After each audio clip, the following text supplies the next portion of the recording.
All right, guys, recording has started. Anything you say right now may or could be used against you in the court of law. So anyway, guys, welcome back to another session, and hope you guys had a good week. And today we are going to go ahead and continue with our networking session. Any questions before we start off? Any concerns? Anything anyone wants to address before we get on? Let me pick up my tea and then I get back.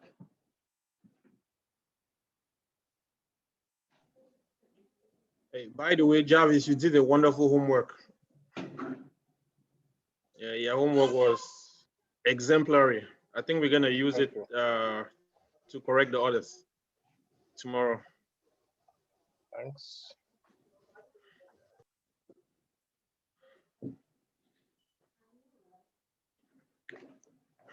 All right, guys.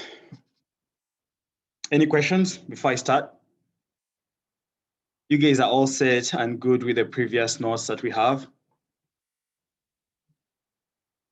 I'll take that for a strong yes. That means if I ask any questions, you guys should be able to, answer those very fast.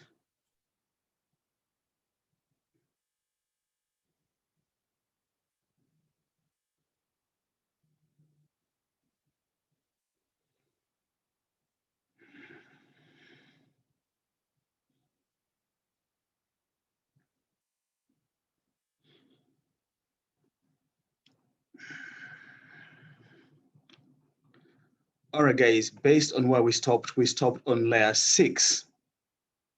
Where's my screen share?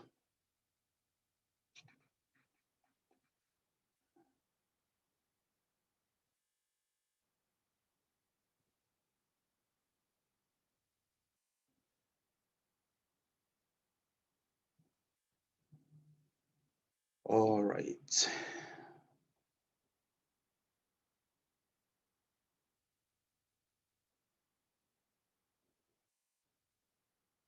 All right, guys, we looked at layer 7, which is application layer.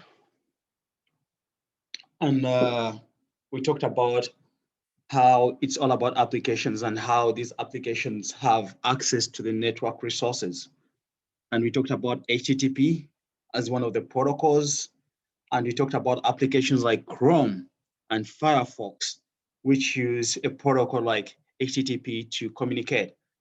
The other application that we can look at, that we looked at, that we gave as an example was PuTTY. And PuTTY uses SSH as a protocol at this layer, application layer, and uses that protocol to access network resources so that you can communicate to the other applications or outside its own environment. And after that, we also talked about the presentation layer. And we say this is about the actual formatting, and we looked at different examples of how files can be in different formats and how those files are opened up by specific applications.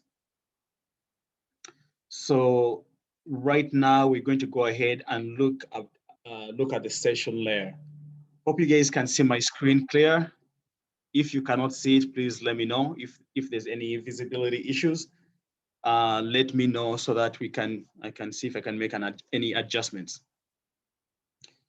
So what is a session layer, or what does a session layer do? So the session layer is about inter-host communication.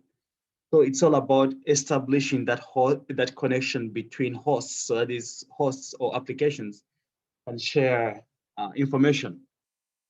So it's all about establishing, and after establishing is maintaining, and after that, termination of sessions between applications. So guys, remember we talked about the application layer, and we talked about those applications using network resources to communicate with each other. But now, how do those applications maintain that session? How do those applications establish the sessions? That's where the session layer comes in.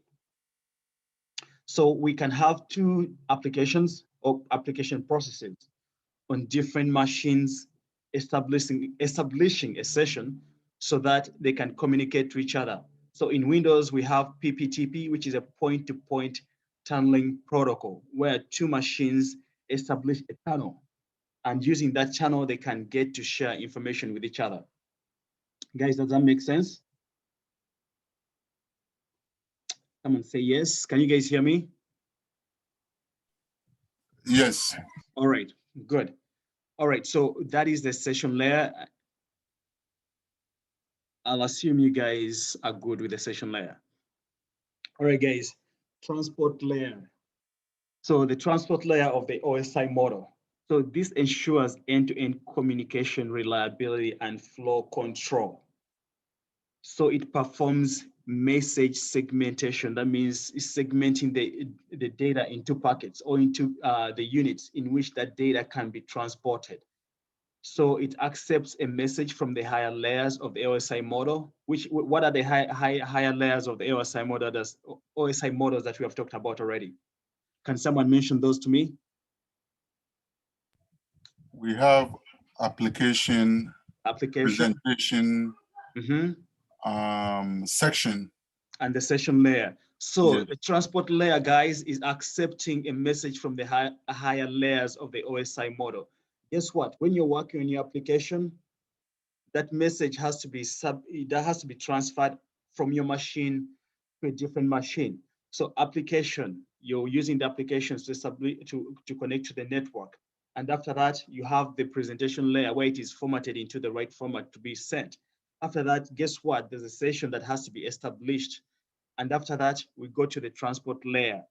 So the transport layer formats, or it splits up the message in small units that can be transported across. So it passes the smaller units to the network layer for sending. So the units at the transport layer are called datagrams. So that's the name of the units at the transport layer. So the transport layer at the receiver reassembles the message at this layer. So when these datagrams are sent over across the network, the transport layer of the receiving machine, not this machine where we're at right now, but if I'm sending these datagrams from this machine to the receiver machine, the transport layer is also responsible for reassembling the messages. And it also ensures that data transport reliability. That means if any of these units are missing, the transport layer is in charge of making sure that those units that were missed are sent. Are sent so that the packet can be legible by the other machine. So what are the main protocols at this layer? This is to me, this is the most amazing layer of the OSI model. So the main protocols are transport control protocol, which is TCP. And then the other is the user datagram protocol, which is UDP. So guys, TCP provides reliability. Remember, we talked about here ensuring transport reliability. That means if any packets are missing, TCP, the transport control protocol, makes sure that those layers are received by the machine on the receiving side. So it establishes, maintains, and terminates virtual circuits between devices. So the two end systems go through a TCP three-way handshake. So later on, we shall go through a deeper description of a TCP three-way handshake and how that actually works. So just a brief explanation. So packets are sequenced, and if any go missing, they will be retransmitted. And the other machine, the receiver machine, has acknowledged that it has received those packets. And at this layer, there's also a concept called flow control, which is in charge of managing data transmission. So we said at this layer, we have two main protocols. What are those protocols? Can someone remember? We just talked about them. TCP and UDP. Jonathan, are you the only person attending today? TCP and UDP. All right, guys. I'll just repeat what Jonathan says. To me, it's comforting. At least it doesn't feel like I'm talking to myself. That's good. All right, guys, the other protocol is UDP. So UDP, on the other hand, does not provide reliability. If packets are dropped, they are lost. The perfect example of that is voice over VoIP, which is voice over internet protocol.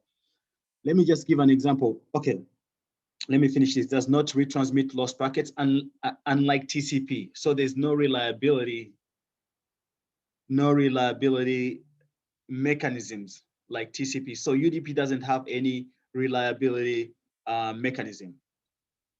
So this is one question that I received on my interview when I was doing the SRE, the Senior Reliability, the Site Reliability Engineering interview that I did about coming to about maybe 2 months ago, maybe slightly over that.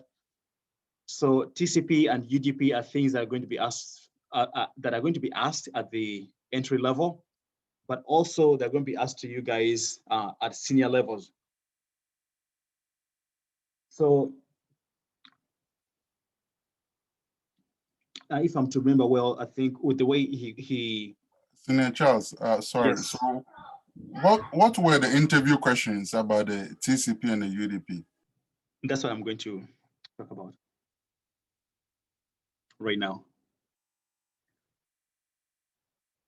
So one is explain how the TCP, I think he asked me explain how TCP, the TCP, the transfer, the TCP protocol works. So I think that's how I'll get the exact phrasing, but that's one way that it can be asked, explain how the TCP protocol works. So how do you go about explaining how a TCP protocol works, or explain what happens when two machines want to communicate with each other? Has someone watched the videos about TCP? Has anyone watched the videos about TCP? The silence should mean no, right? All right. Has anyone watched? We've watched it, yeah. All right. Do you want to give it a try on what happens when two machines or two hosts want to communicate with each other? How is the session established between them? From what we've explained so far, I know that TCP is it's an encrypted and reliable protocol, which is connection oriented and helps in the control of traffic, data traffic. All right. On a basic level, can you explain to me on a basic level of one system sending a sync? Have you guys read about it or watched any videos about a sync, one machine sending a sync request? Yeah, Gerard spoke about it last Wednesday, I believe. He said, the three-way handshake. Okay. What did he say? So when, let's say, the client, let's say it's a client-server communication. So okay, when the client sends out like is it a send signal? Mm-hmm. The server acknowledges like the send signal. Okay. And also send like a feedback to the client that has received the send signal. Then a communication can happen between, let's say, the client and the server. Yeah, good. I like your explanation. I'll just do some feelings. So guys, TCP is like, let me assume we were on a phone call and maybe I was calling Gerard and I say, when I start, I say, hello, Gerard, now this class, today's class is going to be canceled because I do have some issues. Maybe I got into, maybe I got another job offer and I'm going to be flying out and I won't be able to make it for this class. So that is more of like UDP. I just said, hello, Gerard. I didn't get a response from Gerard. Gerard's telling me, hello, Charles. So I did not establish a connection. I did not establish the fact that Gerard is present on the other side before telling him all that information. So that could be, that is an example of a UDP kind of like a type of conversation, or how UDP works. I'll send the packets, or I'll send the data, regardless of whether Gerard tells me, hey, Charles, I'm here. So TCP is more like, hey, Gerard, and he's like, hey, Charles, how have you been? I'm good. So it's like, okay, we have established a connection. So there's a connection that has been established, and now I can share the same information that I wanted to share with him before, which was, hey, Gerard, I got an offer, and I'm moving, maybe I'm going for an interview, and maybe hoping to get an offer. He's like, all right, Charles, I've heard what you said. Thanks for the heads up. So that is a connection-oriented protocol, whereby I first establish the connection, that I first confirm that Gerard is on the other side. And after confirming, I do send the information, or I do send him all the data that I wanted to send him. So guys, the same thing happens in our computer systems or devices. Device A will send a sync, like, hey, I want to synchronize, I want to sync up with the other device. Now, if the device B is present, device B will send back a sync acknowledgement. I'll do a pictorial guide for you guys. So device A sends out a sync, device B sends back a sync acknowledgement, and then device A sends back an acknowledgement. So that is a three-way. So what's the first step in the three-way? From Jonathan, someone tell me, what's the first step in the three-way? I just gave it to you guys right now.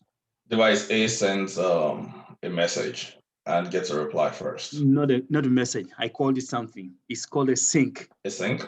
All right. Okay. Ola, thanks for your try. So someone else apart from Jonathan, what does device B send back after device A sends out a sync? Guys, I just told you guys. I'm waiting. Device B sends an acknowledgement of the sync. It sends a sync acknowledgement. Remember, device A sends out a sync. Device B sends back a what? Sync acknowledgement. Sync acknowledgement. Yes, I'm acknowledging that I received the sync. So what's the third step, or the final step? Quick question, Charles. Yes, Ola. If your device A sends it to B and doesn't get an acknowledgement, what happens? That means they cannot establish a connection. Remember, it's a connection-oriented protocol, right? So the message will not get sent out. You get an error message. Yes, it's like the sync. Yeah, the sync will be dropped, because guess what? I'm sending a message to a device that's dead, so it doesn't even reach. Thank you. Yeah, so it's almost like saying I'm sending a message to a device that's down. So if the other device is not receiving my sync request, that sync is dropped. All right, guys, what's the last step? Then device A sends the message to device B after the sync acknowledgement. All right, device A sends the third step of the three-way handshake is the acknowledgement. So guys, read about that. So because sometimes in interviews you may be like, okay, I do have the three-way handshake, good, but the recruiter or the IT manager may ask you a follow-up question. All right, what do these servers share during the three-way handshake? So when the sync is happening, what are they actually sharing between the two of them to establish this connection or to make this connection secure? How would you answer that? Yeah, me too. That's how I was when when I got that question. So sometimes, guys, sometimes you know the concept. Yeah, one A will send out an acknowledgement, B will send back a sync arc, and then A will send back an acknowledgement, and you're like, all right, I know the thing in and out. That's why that's why you need to go a bit deeper. Like, okay, it's just a three-way handshake, but what are these servers sharing during the three-way handshake? Is there anything happening on a more detailed level, just above this overview that I'm reading right now? So guys, that is, go read about that. I'm not going to tell you what happens. but go read about the 3-way handshake and what exactly happens, what is exchanged between these servers, things like keys and all that stuff. You'll get to read about that, and your knowledge about that will increase even as we go into Linux and do things like virtual hosts and Apache and configuring Apache for security. All right, guys, layer 3. So layer 3 is all about data delivery. So at layer 3, we have devices like routers and layer 3 switches.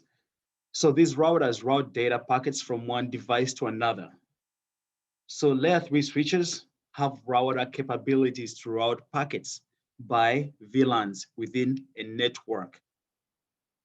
Layer 3 devices select the best path for data delivery based on information provided by protocols such as open shortest path first. These you can read about during your during your free time.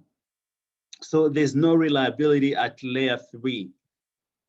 Layer 3 relies on layer 4 for reliability. So layer 3 won't sequence the data to find out if the data is formatted the right way, or if the data is missing any aspects or any frames. Layer 3 will just send that data out. So which layer is concerned with interview question?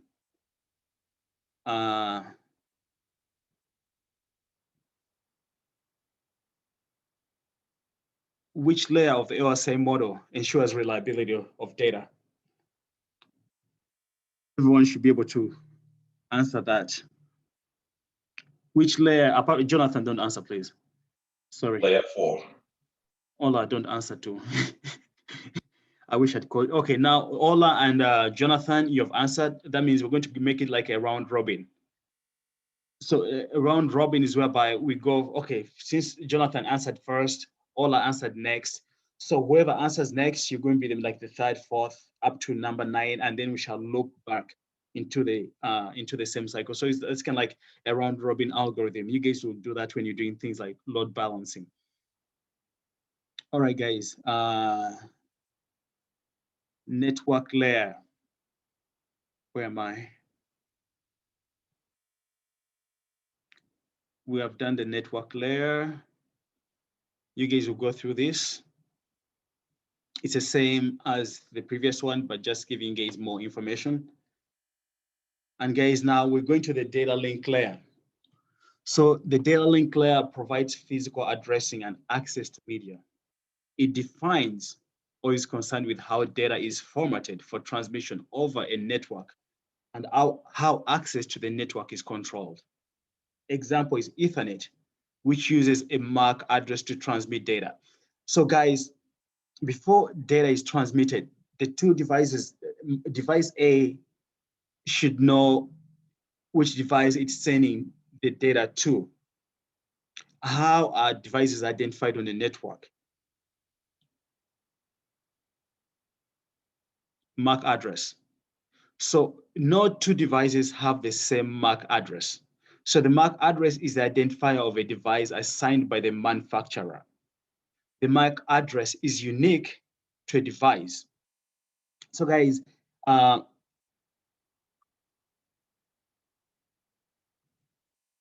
let me have someone, Javis, are you on the call? Javis, are you on the call?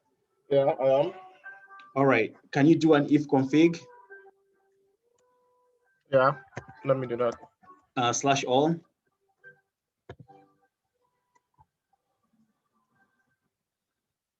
IP config. Yeah. I'm thinking Linux.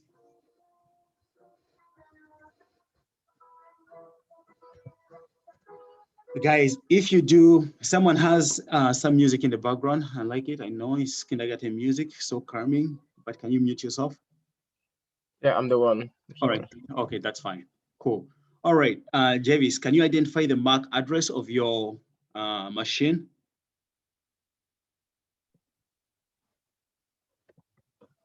It should be a media access card.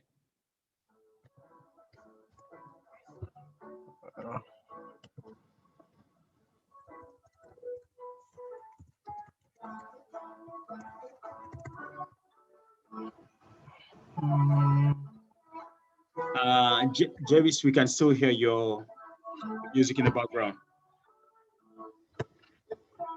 Yeah. All right, I think this is the one I'm using because I'm not working from home. All right, guys. So when you do an if IP config for Windows, not if config, if config is for Linux, or IPA is for Linux. You do have the physical address, which is right here. So no two machines have the same physical address. This right here, it's the media access or physical address of the machine. And this physical address right here is burnt into the NIC and specific to every device. So I want you guys should go through that during your free time. So what does it provide? It provides error detection for errors that occur at the physical layer. So data must be formatted based on the rules of Ethernet for transmission. I want to see if I can move the thing away.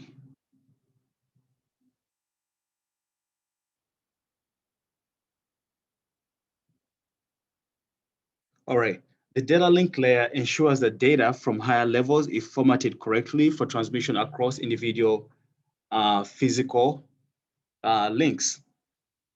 So how is that data formatted at the physical layer? Guys, how is data formatted? In which formats is data formatted before being sent out in an Ethernet cable? Which mode of transmission does the Ethernet cable use?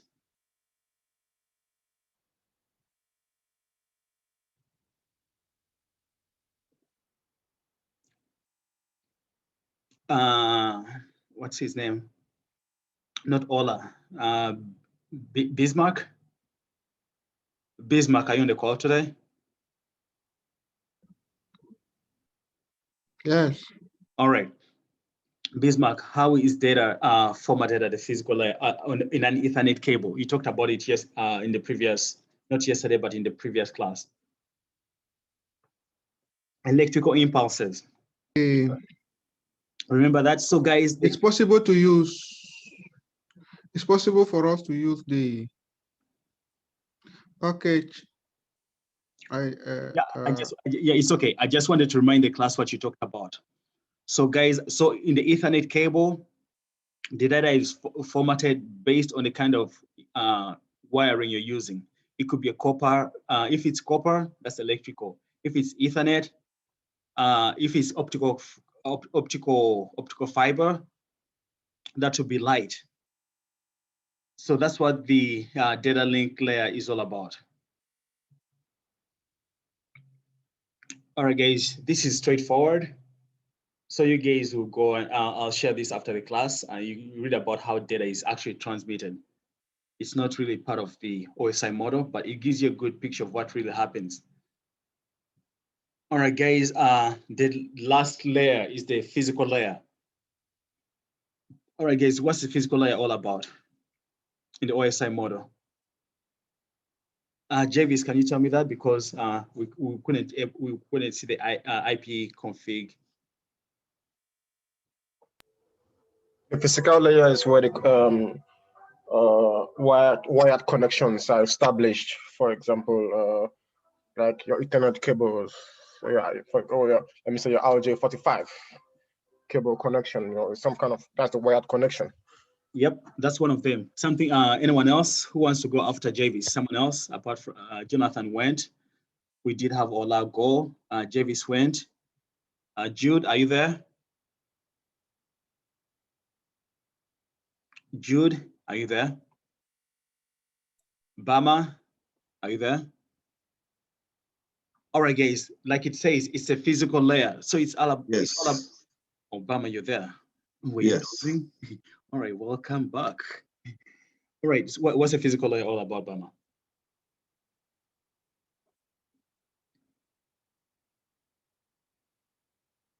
All right, guys, it's all about the physical devices that you use, what you can lay your hands on. Your laptop, those are the physical devices. So the routers, those are the physical devices. So in the troubleshooting, when you're troubleshooting, for instance, a network shortage, and someone tells you maybe I cannot access my internet, you're like, okay, you look at the wiring.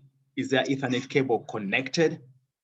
So if the Ethernet cable is connected and you confirm the issue is not with the Ethernet connection, you're like, okay, that can be crossed out. So you're like, okay, the physical layer seems good.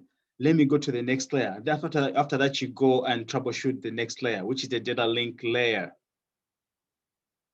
About the Ethernet cables, is the Ethernet cable faulty or is it transmitting well? You're like, okay, the Ethernet cable seems it's not old. It doesn't have any issues. After that, you go to the next layer, which is the network layer.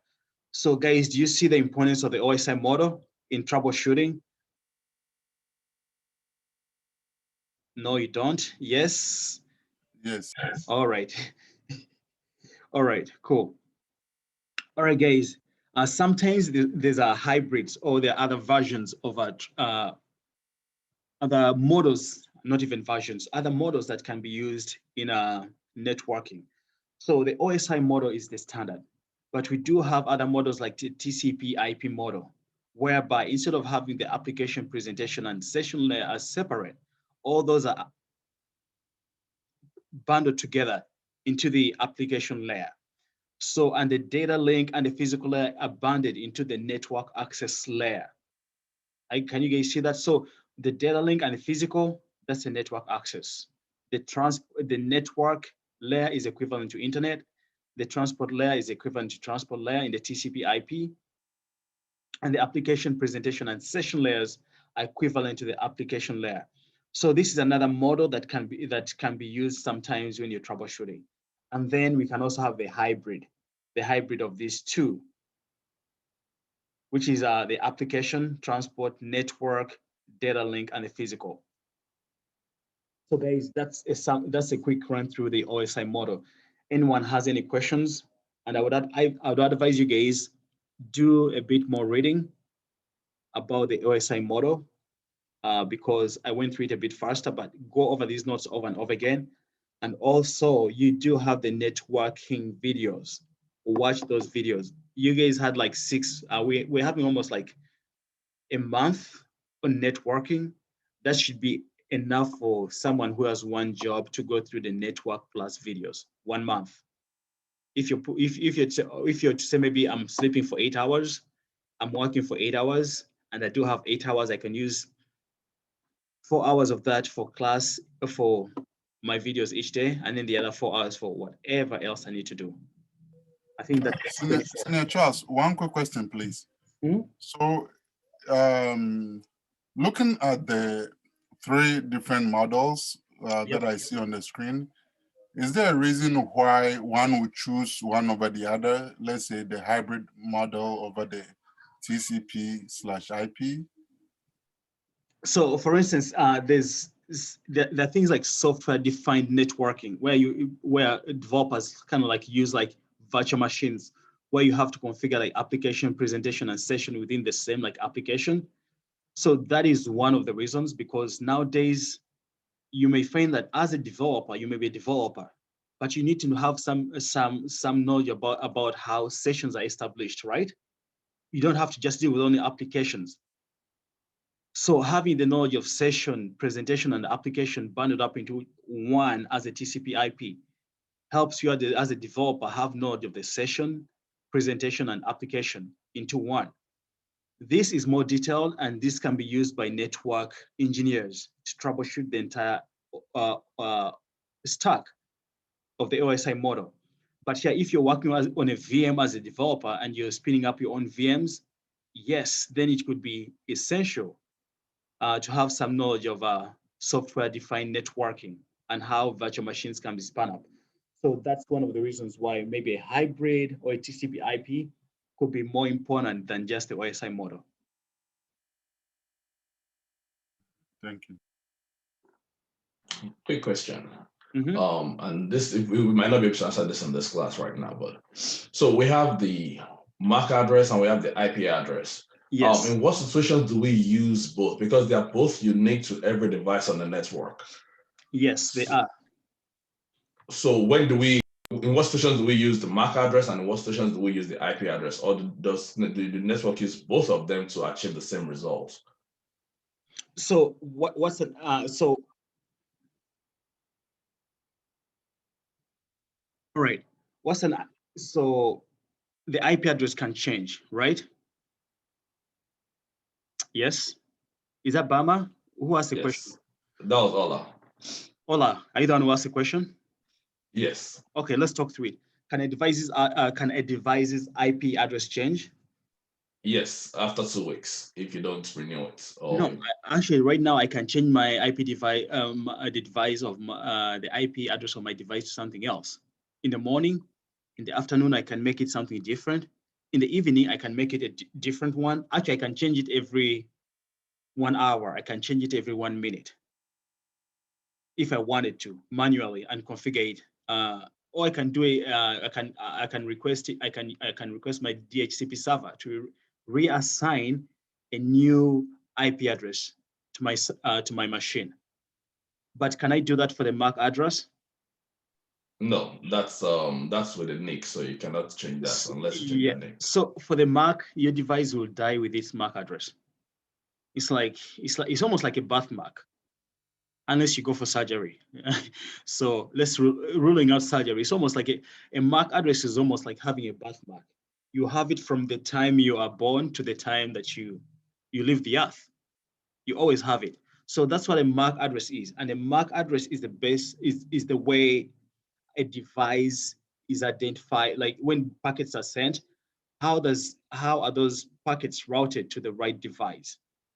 It's by IP address, but also we talked about the data link layer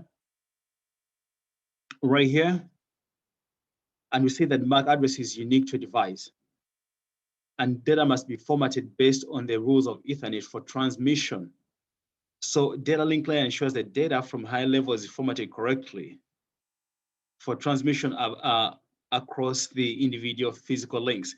So the MAC address is the data link layer uses the MAC address to identify, in addition to the IP, to identify the device on which to send the data.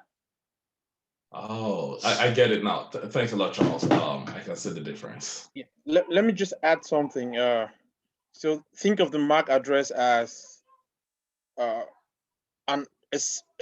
spatial identifier for a machine or a computer that it comes from the manufacturer, right? The manufacturer assigns the MAC address and you cannot change it. And MAC addresses are also known as physical addresses. If you lift your computer and look somewhere at the bottom, you're gonna see the MAC address somewhere. It's gonna be long, a combination of letters and numbers. So that is the physical address that is assigned to your NIC. And that's what identifies your machine on a network besides your IP address. And like Trainer Kingsley said, you cannot mess with your MAC address. You cannot change it. So I don't know if Charles already did that. There is also something called Address Resolution Protocol app that resolves IP addresses to MAC addresses. So app is used. It's like it works the way DNS works. That it resolves names to IPs, but app actually resolves your IP address to your physical address. So if you go to the command line and you run the command, I think it's app-a, something like that. Or is it app-g? I can't quite remember. But try running like app-a. You're gonna see the MAC addresses, the MAC address of your machine, and the app tables. App actually keeps a table, and you're gonna see like your physical address resolved to your MAC address, something like that. All right, guys. Hope that made sense. If it doesn't, actually, you can always we can always sync up. You can always sync up with Jared on the Wednesday meetings. But also, guys, you do have the resources on the Network Plus for more, for someone else's different opinion. I completely understand that. Thanks, All right. Charles and Gerald. All right, guys. One thing I want you guys to go read about is binary. It's a very interesting concept, but we are not going to go in depth about it in this class.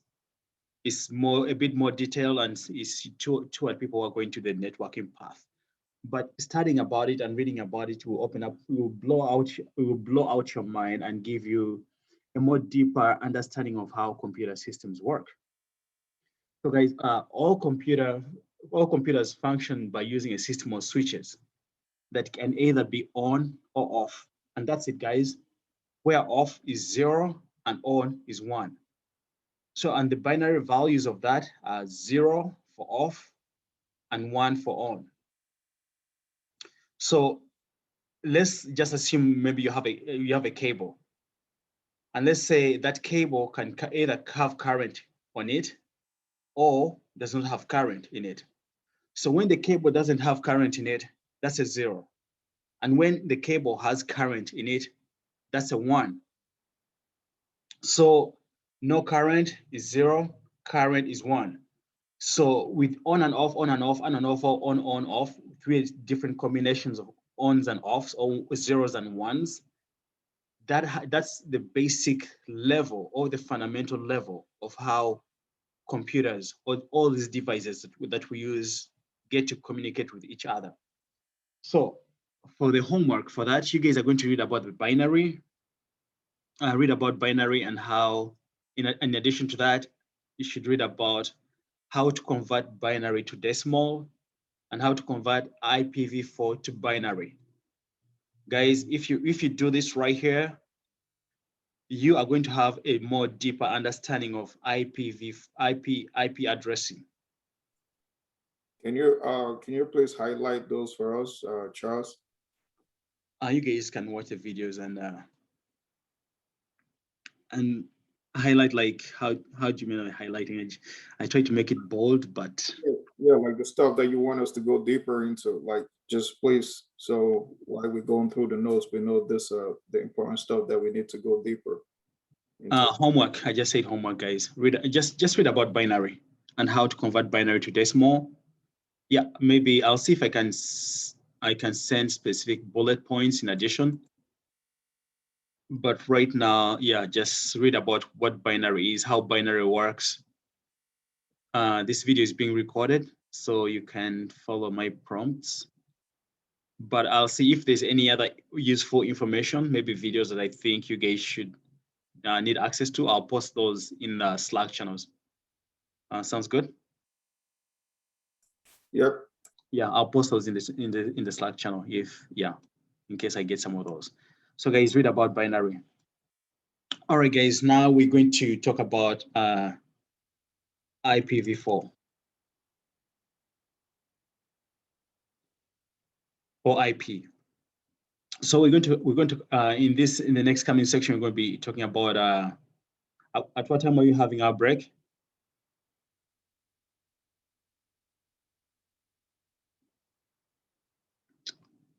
At what time are we having our break? 10:30. 10:30. All right, cool. So guys, IP addressing overview.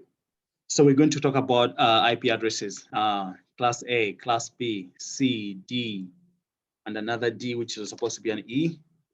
We're going to talk about the classless interdomain routing. We're going to talk about the loopback address. We're going to talk about local broadcast address. We're going to talk about network masks. What is an IP address? Can someone tell me what an IP address is? Because we have been talking about IP addresses. We have been talking about MAC addresses. Someone in your own language, can you tell me what is an IP address? If it was an interview question. So let's go back up. Who was first? Jonathan, let's go. What's an IP address? So IP address is a set of numbers that is assigned to a device on a network. Numbers that are assigned to a device on a network. All right, that's good. Thanks a lot.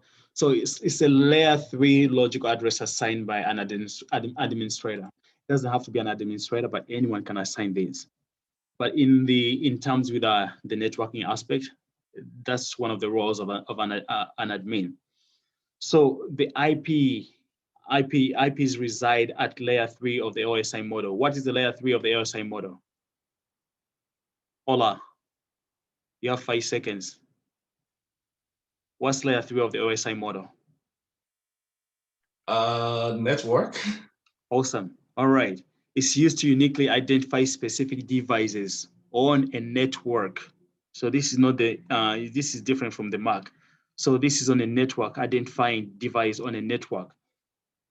Every device on the internet has a unique IP address. An IP address may change within a subnet. For instance, when using DHCP, guys, I told you, you can even go in right now and send a signal to your DHCP to renew your IP address right now. So the IP can change within your subnet. We shall talk about what a subnet is. It's like a sub of something of your network, a sub level of your network, of your entire network. An IP is used by routers to determine where the device is located on the network. Make sense, guys? Yes? Yes.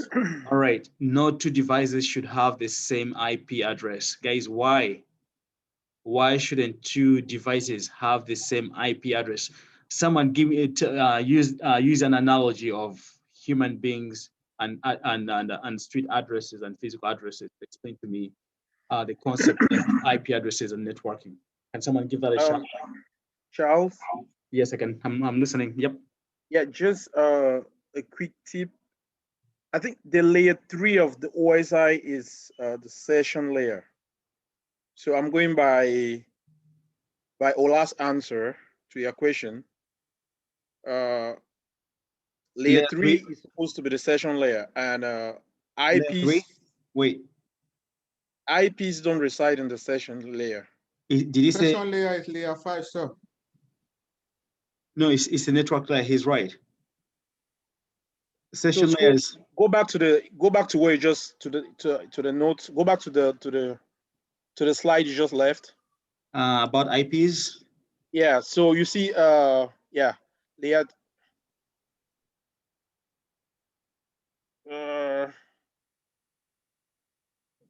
Right here. Okay, that is for logical addressing or for IPs. IPs, yeah, yeah. I'm talking about IPs, yes. Yeah. So the IPs won't reside at because layer 3 is a session layer, right? Layer 3 is the network. I think layer 3 is the network layer. If by the OSI model, or which of the other 3 are you going with? The right here. We're using this one right here. This one here, the OSI model, not these ones right here. Okay, that's good. Yeah, we're using these ones right here. Okay, that's right. Yeah. All right, guys.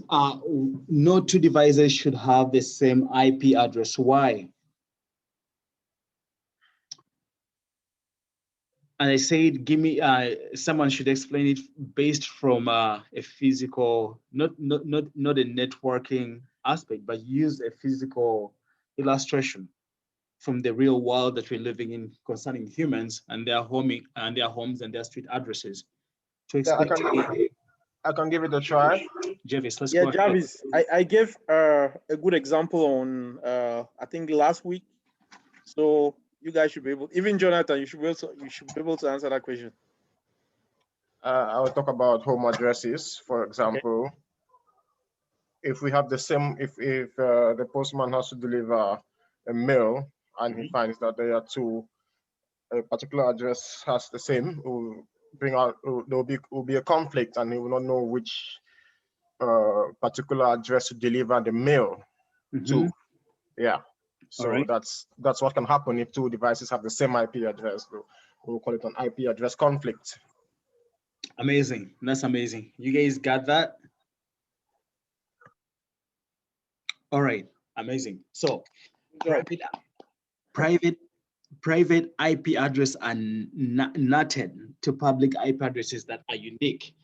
Have you guys done about Gerard has explained to you guys network address transmission, right? Yes. All right. So multiple companies can use the same IP, for instance, 10.1.1.2, but they are added to a unique public IP. So guess what, guys? In my network right now, I can have a 10.1.1.2. You can also have a 10.1.1.2. Do you guys believe that? Yes or no? Yes, we believe it. Are you sure? Yes, sir. All right. Okay. So Jonathan, if two devices are not supposed to have the same IP, that's what we just said, right? That no two devices should have the same IP is going to cause an IP conflict. And if you have a 10.0.0.5 in your network, and I also have a 10.0.0.5 in my network, Ola also got a 10.0.0.5 in his network. Is that not an IP conflict right there? Oh, if I understood what Charles just said. Okay, that's an Said interview. the reason why there's no. Jonathan, Yeah, let's say that's an an interview question. Like Interview question. what I'm asking you, I'm not like teasing you, right? These No. are like an interview question right there. Yes, sir. So well, unless I didn't hear it right, what Charles just said. Okay, so the He question said, is, do you think that is a possibility and why? Yes or no? If your answer is yes, explain. If your answer is no, explain why it's no. yeah, I mean, it is a possibility because of the network address translation, right? So let's say we might have a different network address translation. So even though like we all have like, let's say for instance, Comcast, I have 10.0.0.1 as my IP address. So maybe someone on the street might have the same IP address, but because we might have different network translation address, that'll be able to, that will bring that clarity between those two addresses. How? Because if I have, let's say if my IP address is tied to the NAT, right? So right now, probably they might not go by the IP address, but they might go by the network address translation, right? So if they are sending a signal, okay, well, you are getting there, but it's not coming out clear. okay. Like you are dancing around the right answer, but you're not hitting the point. I'm still a student, so I humble myself to be taught. That's amazing, brother. Yeah, really. Who else can try? Jude, what do you think? Jeff J.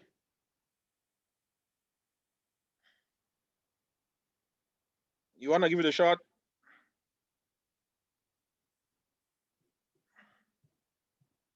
Yeah, sorry. You want to give that a shot? Yeah, come up with a question again. Okay, so we all said no two devices can have the same IP, right? So what if you come to my house and you see a 10.0.0.5 device, and you go to your house and you also realize that you have a device that got the same 10.0.0.5 IP? How is that possible? I think that would depend on the network that we both using. So, for example, if you're using your, let's say your ISP provider is Comcast and mine is Verizon, and I have the IP that you just mentioned.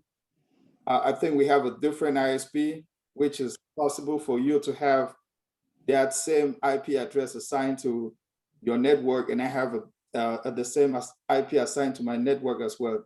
That's my basic understanding on that. Okay, so are you saying if we have the same ISP, it's not going to be possible? If we have the same ISP, that's not going to be possible? It will be possible for ISP, but we have a different network. Okay. Yeah, let me try and redeem myself again. Excuse. The answer to that question is if you have different DSCPs, you can still have the same ISPN. But if you have different DSCPs, it's going to assign the same network. It's going to assign the same IP. But so long as it's different DSCP scopes, you can still have the same IP with a different DSCP scope. So, okay, Jonathan, redeem yourself, like you said. Let's hear from Okay, so let's say if a signal is coming from the outside world, you know, my public IP on the router will be different, right? So now we get into a situation where are we talking about the local area network? So if I'm in my network, it's totally different, right? So we could have the same 10.0.0.1 as a LAN. You could also be in your local area network and have the same thing. But when we are communicating with the outside world, we use our public IP. So there will be no conflict. the right answer. Congrats. Amazing. Yep. All right, guys. All right, I think we already talked about all these characteristics of IPv4 address. It resides at layer 3 or the network layer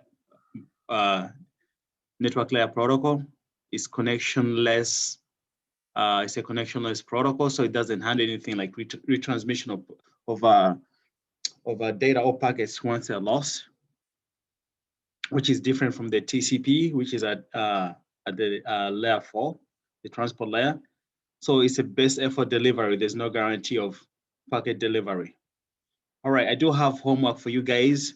Read RFC 1918 or the non-internet routable IPs.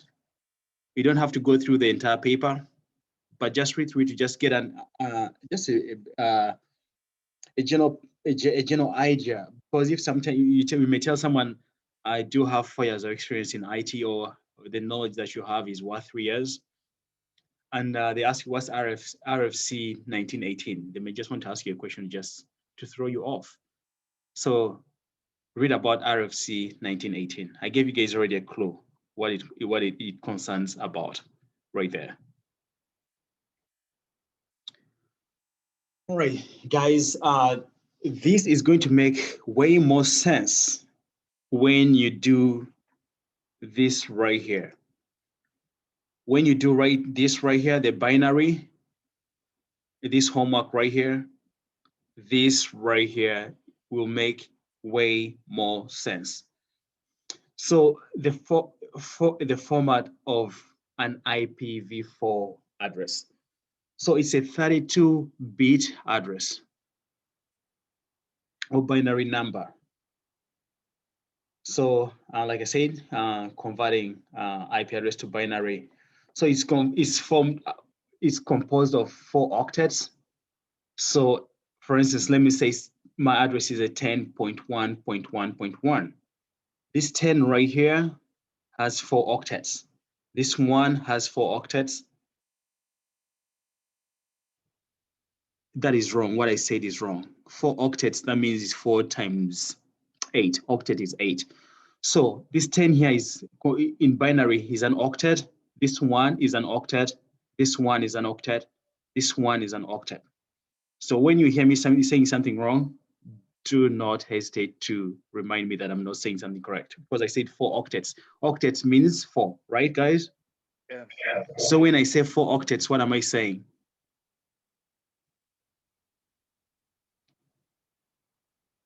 4 8s. That's what I'm saying. That's what I was saying before, which is not correct. So IPv4 is a 32-bit. 1 octet each, right? Yeah, 1 octet each. Yes. So this 10 has 1 octet. This one has 1 octet. This has 1 octet. This has 1 octet in binary number. So the entire IPv4 address is a 32-bit number or binary number. Yeah, I think I have this well explained in one of the documents I sent to you. The networking document that I explained the various IP classes. I have this in that document too. So if you want to go there and open it up, it will make more sense to you. Yeah, you can point them to that document. Yeah, I shared it with them. I sent it to everyone individually, so they should have it. All right, guys. Yeah. So a good example is FedEx. Guys, when FedEx is sending out a package, what do they need? They need an address. They need your address, your exact address. So we have already done this. So routers route traffic to destination addresses. So this we have already covered already. So this is what the IPv4 is all about and what it does. Sorry, Charles. Gerald, you said you sent out like a document so each and everyone. Yeah, I sent it like 2 weeks ago in your Slack. And the day I sent it to you, Jude, you responded with a thumbs up. So just go to your Slack, you'll see there.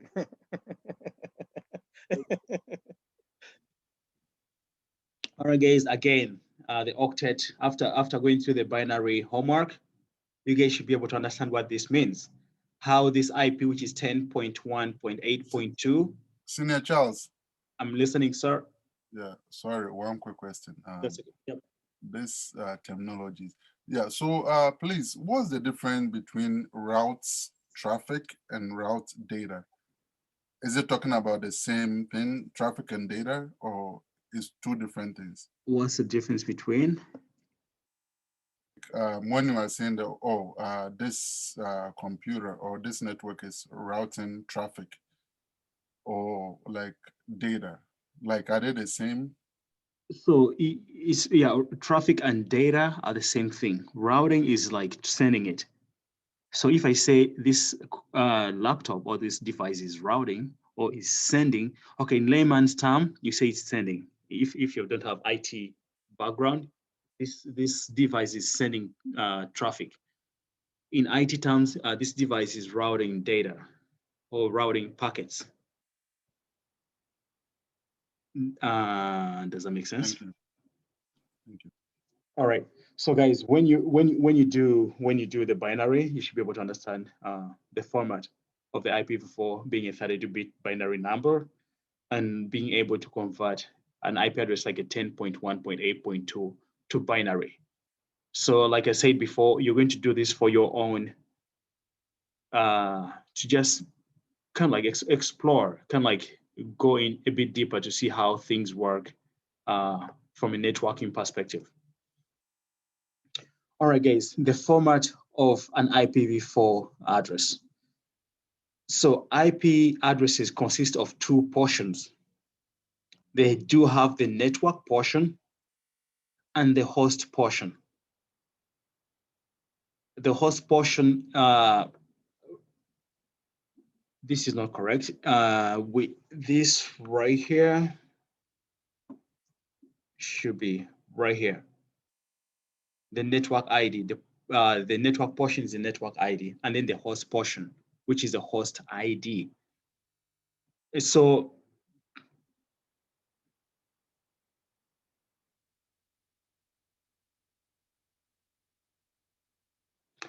routers maintain routing tables that contain network addresses. And these routers build routing tables based on the network address, not the host address. So routers match the destination IP to the network address. Guys, we're going to go through this a bit in the next slide, so that you guys know what I'm talking about. So host portion. So we said IPv4, we said that IP addresses consist of two portions. The first portion is the network portion, and then the second portion is the host portion. It identifies a specific endpoint on the network. So the host portion identifies your server, that portion of the IP address identifies your printer, it identifies your PC, your iPhone, your iPad, and any other device that may be connected to the internet or to your network. I think I already said this, routers. So quick question, Sure, Charles. I'm listening, yes. Does the host portion also has a similar function as a switch? No, so the host portion, you'll understand in the next slides, but let me just say this. So let me say my address is 10.0.1.1, right? Let me say that's my IP address, and it's maybe an IPv4A. So let me say 10 is the network portion. It identifies the network in which my IP address is on. And the 0.1.1 identifies the host. But that is confusing. That is why I'm going to move on to the next slide. And 4 slides down, you should be able to, that is going to be resolved. All right, guys, let's look at the street analogy. So these houses on a street need to be unique, right? Are houses on your street unique, or do all of them have the same numbers? I would say yes. At least on my street, we do have different numbers, right? So let's say maybe I'm on this street. My street that I live on is called Oxford Street. This Oxford Street right here has different houses, and these houses have different numbers. So there's house number 1, house number 2, house number 3, house number 4, house number 5. So this Oxford Street right here can corresponds to my network. So this street right here is the network on which all my devices live. But on this network, I do have these hosts. Guys, remember we said we do have a network portion and we do have a host portion within the same IP address, right? Yes? Yes. Yeah, so the same way your IP addresses need to be on a unique network. So let me go to the next slide so you guys understand. So routers look at it at network addresses to determine how to get to a specific address or to specific addresses. So if I need to go to, so for instance, in my previous example, if a postman is coming to my house, do they look for my house or do they first look for the street? Do they first look for 1 or do they first look for Oxford? And after getting to Oxford Street, they get to 1 Oxford Street. What do they look for first? Do they look for 1 or do they look for the street? I look for the street. Guys, they first look for the street. So the same thing like the postman does is what a router does. The router looks at the network addresses to determine how to get to a specific address. So the routers first look for 10.1.1.0, which is your network address, which is like your street address. So before I go to 1 Oxford Street, I need to first go to Oxford Street. Before I go to 10.1.1.1, I first need to be on network 20.1.1.0. Guys, that makes sense, right? Yes. All right. So a router's routing table is not populated with IP addresses. So when a postman is thinking about your house, they're not thinking about 1, 2, 3, 4, 5. No, they first think about the street. So a router is like a postman. A router has a table, but it's not populated with these 1, 2, 3, 4, 5. A router populates its tables with a network because a router knows if I can get on this street, just like a postman, then I'm able to go to 1, I'm able to go to 2, to 3, to 4, to 5 to deliver what those clients need or those machines need. So a router's routing table is not populated with the IP addresses, rather it's populated with network addresses. Then a protocol such as address resolution protocol is used to find the specific host on the network. Gerard, you said you shared a document of how ARP works. Say that again. Did you say you gave them some information about address resolution protocol and how it works? No, I didn't say that. I was talking about IP addresses and how they work. For your own, this.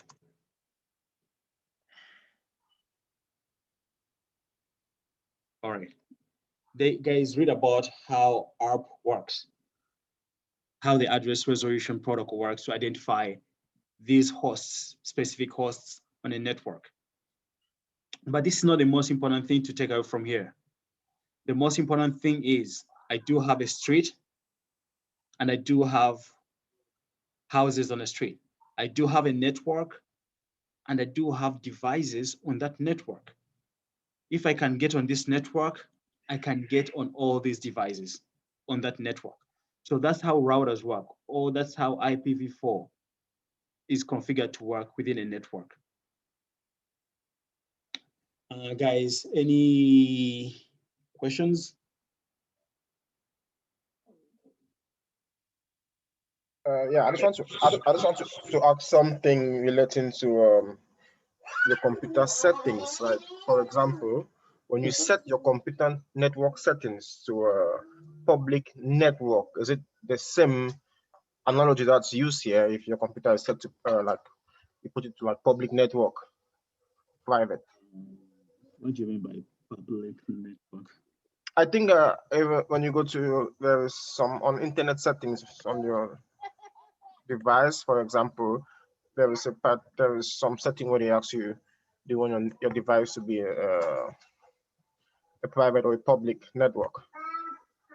Are you talking about network system sharing resources, visibility of your device, if it should be visible to devices outside your network? I think that's what you're talking about, which is different from here, from what we're talking about here.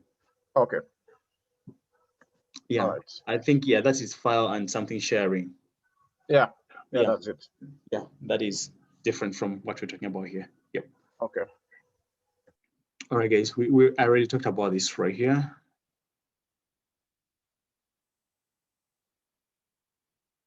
All right. All right, guys, we are coming to, okay, address classes. I do have about 8 more minutes. So IPv4 addresses are divided into 5 classes.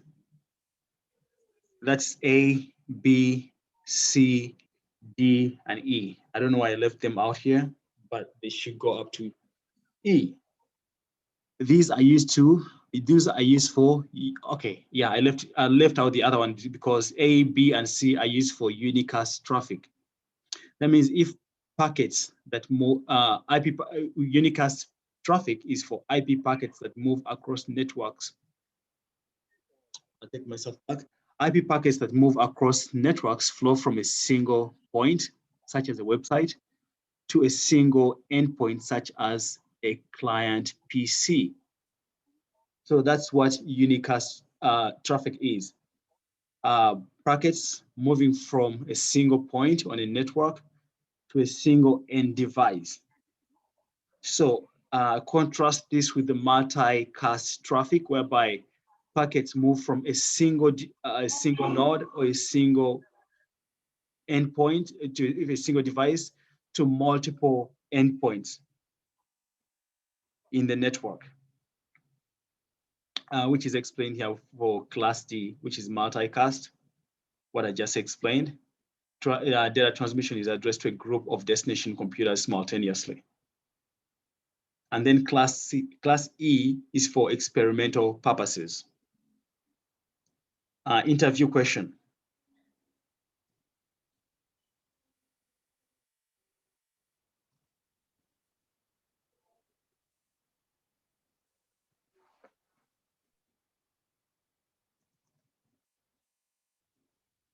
What type of experiments? You may think it's funny, but I was in an interview one time. And I was I didn't even expect a question. It was about the Linux. It was about the run levels, and there was a run level in Linux which is not used. It's reserved for, Gerard, what's the word they use? Is it run level 4? Yes, it must be run level 4, which is after run level 3. It's reserved for experimental purposes. And then the hiring managers like, which kind of experimental purposes is it reserved for? I was like, That's a simple but tough question. So guys, if you see something like, oh, is for experimental purposes, go to Google and say, okay, what kind of experimental purposes? Because guess what? That could be your question for gig.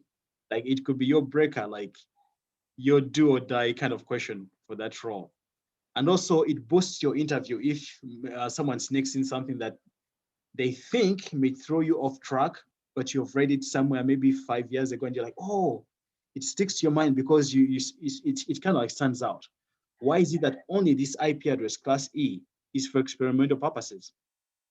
You see my point? It kind of like sticks out in your mind. So, and It's then gonna be like what type of experiment and who uses it for experiments. Yeah. Right? It's gonna then start adding more. Because you can just see like it's used for experiments, and then you just like, okay, yeah, I know it's used for experiments. But now when you start asking yourself, what kind of experiments? Who does the experiments?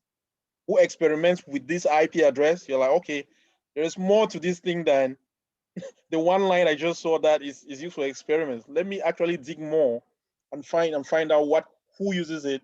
You know, for me, I used to say, Charles, is used by the government, right? Mm-hmm. And I ended there, right? And I got that question too. I'm like, well, I don't want to go into government stuff. So That's what I actually told the interviewer. You're beating around the bush, right?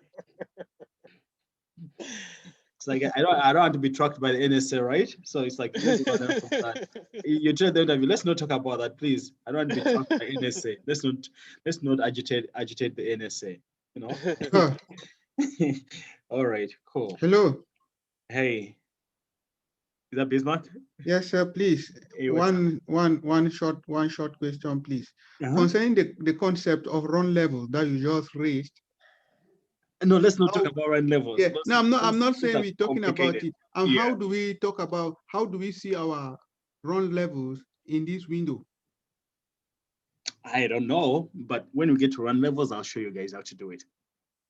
Right now, let's just concentrate on this one here. I don't want us to go off track. Thank you. Yeah. I know, Bismarck, you're reading ahead, but the other guys will feel a bit off track. Senior Charles, I'm really sorry. I think I might have missed out on the experiment. I only heard Senior Gerald talking about not messing up with the government. I'm really sorry.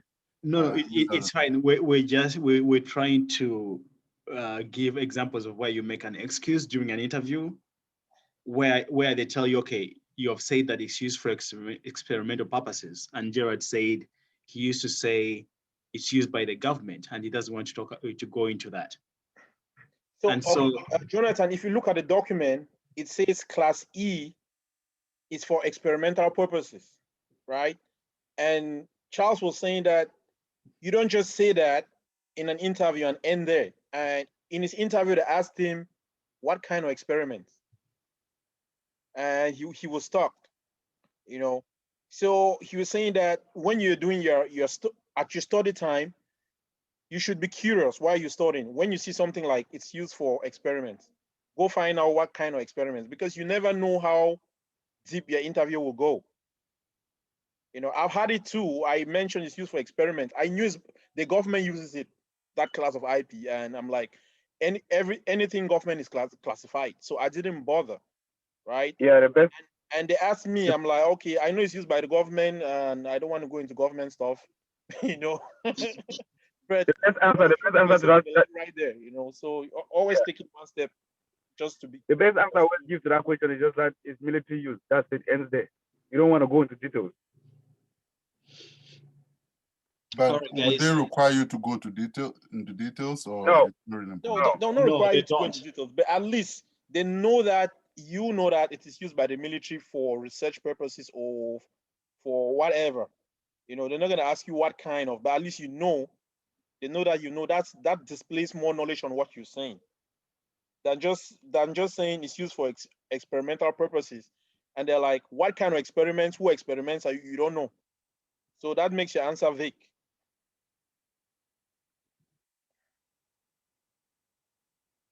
All right, guys, it's 10:29.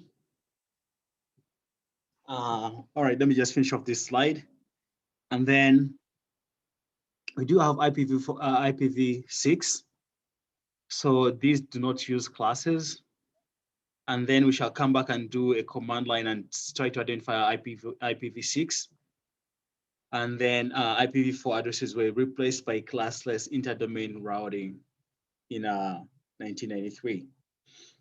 So when you read about things like the referral for reference documentation, you should be able to get more knowledge about this, but this is maybe a bit excess knowledge that you really don't need to know.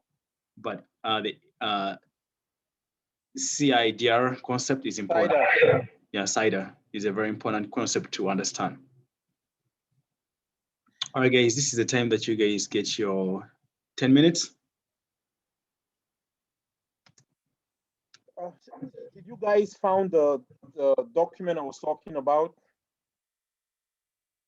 Where the document is explaining IP, the various IP classes, the subnet mask and all that. Did you find it? I hope everyone was able to find it. With the fundamentals? Say that again? The fundamentals?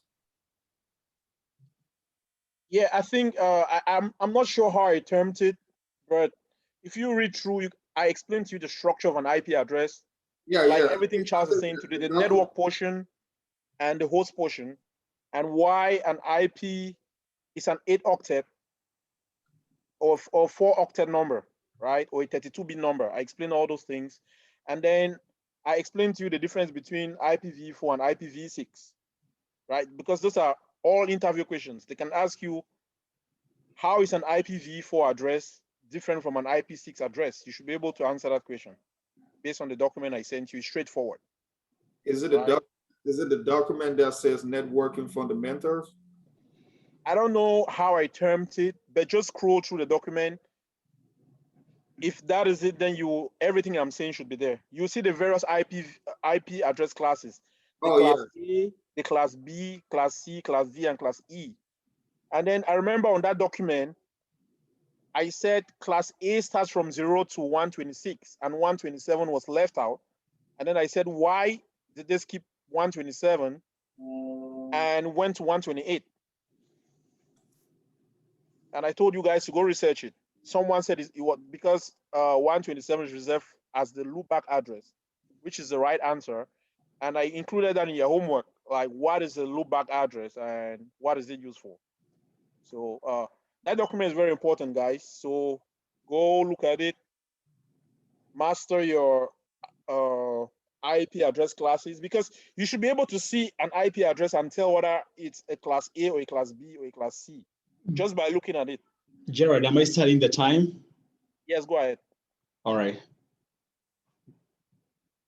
So if I say 192.168.5.5, you should be able to tell me if it's a class A or B or class C IP based on that. So who can give that a shot? What class of IP is that? It's break, Gerard. Please don't take our break. Okay. When you come back, I'll see ask the question.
All right, guys, are you back? Yes. Hello.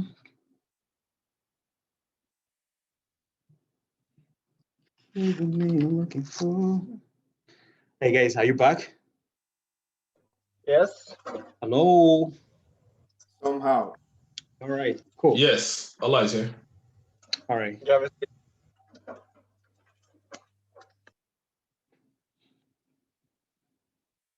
All right, so we are going to carry on with address classes. We have to, in the previous slide, we talked about net. Someone asked a question, was that Ola? You asked a question about network portions and host portion. Who asked a question about? I think that was Bismarck. That was, no, it wasn't Bismarck. Bismarck didn't ask anything about the network portion and the host portion. Bismarck asked something about Linux and run levels. Was it Jarvis? I think, maybe. I asked you a question, but I was asking about network sharing options. Yeah, okay, yeah. But yeah, before that, someone else asked a question about the host portion and the network portion. All right, let's go ahead. All right, so we did this, the classes in which IPv4 addresses are divided into ABC, and it said ABC are used for unicast traffic. And what's the meaning of unicast traffic? What is unicast traffic? And then how is that different from multicast traffic? Those are just terminologies that to help you just understand the jargon and the words that are used in the networking environment. All right, so classes A, B, and C. So these are used to accommodate different sizes of networks. And they are used for aiding in the classifying of networks. Class A addresses consist of 8 network bits. So an example of a Class A address is 17.0.0.8. So let's go back here. We said in the previous slide about binary. Right here, we say that an IP address is a 32-bit binary number.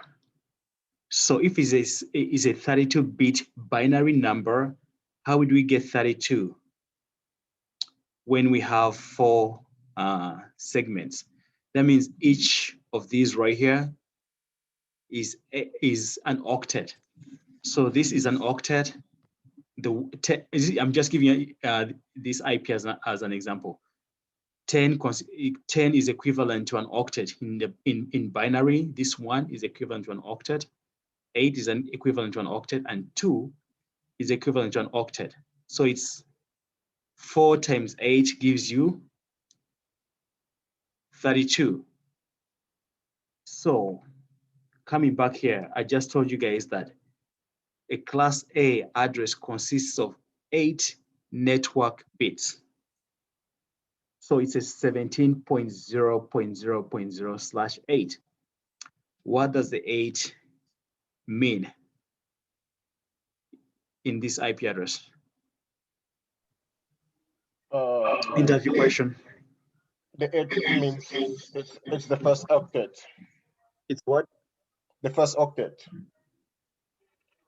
Not really. That's correct. Yeah, it's the first octet. But what is that first octet telling us about this IP address? It means that it has that's for the network. The network portion. Amazing. Does everyone see that? Does everyone see that, or do you guys need me to explain that, because that is very important? Yeah, please explain. I don't see it yet. All right.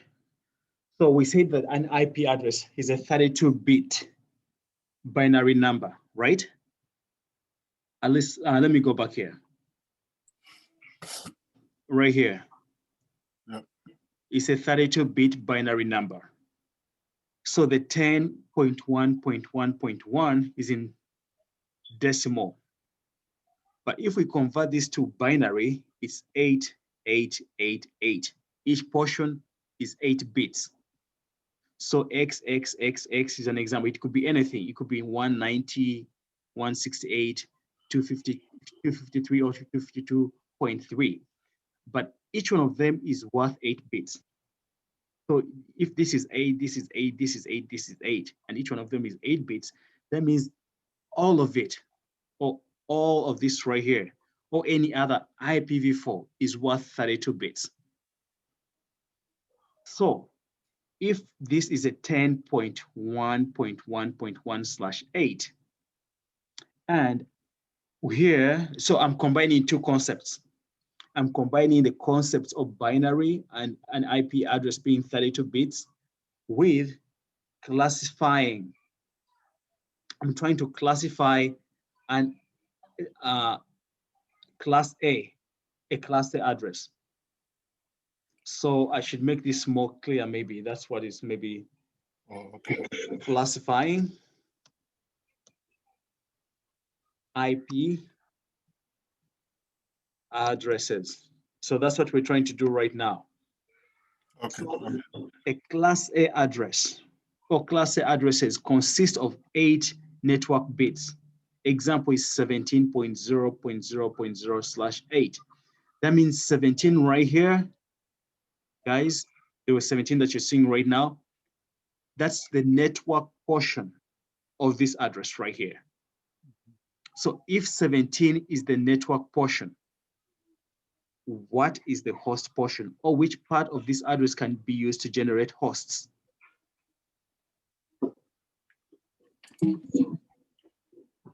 Can someone answer that?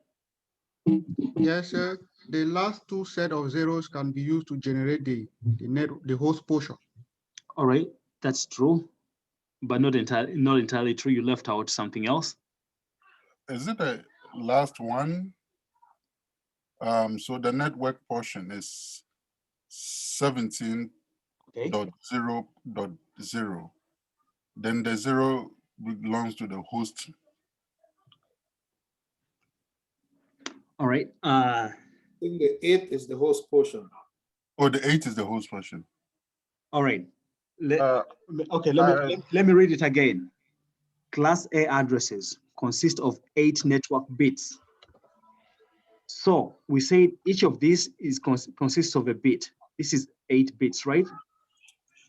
This is 8 bits. This is 8 bits, and this is 8 bits, right? 8 plus 8 is 16. Plus another 8 bits, what does it give you? 24. 24. Plus another 8, what does it give you? 32. 32. So that applies for all IPv4 addresses. Mm-hmm. That's why up here I said that IP address or an IPv4 address consists of a 32-bit binary number. Mm-hmm. So it doesn't matter which one it is. But now we are trying to classify these IP addresses. And we just came here and say that a class A address consists of 8 network bits. So the first portion of a class A address is the network portion of this IP. Okay. Also, remember, we said something else. We say that an IP address has 2 portions. It has a host portion, and it has, Jarvis, I think you're not muted. It has the network portion, and it has the host portion.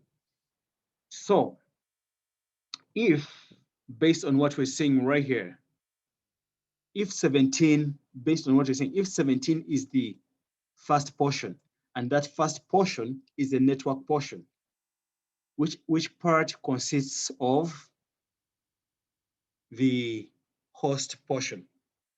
Oh, thank you. So let me correct the error I committed. It's .0.0.0. Amazing.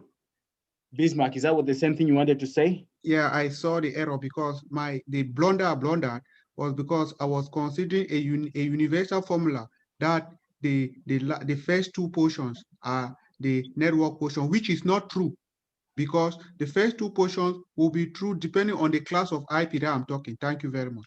Yeah. Awesome. Yeah. And also, I was confused with the slash because I thought the slash number is the CIDR number. So that's why I was a little bit confused.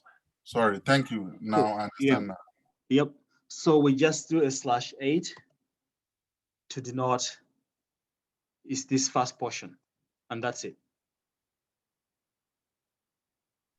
But let me just remove it. Charles. So hi. Yeah. So do they know how many addresses they'll get in a network if they do a /8, /16, or /24, or /32, or what the slash actually means? That is a good question. They don't know yet, but we shall do that later, or we can do it Okay. right now. Actually, I All think I'll make the notes more clear to reflect that. Let me put it here so that I don't forget it.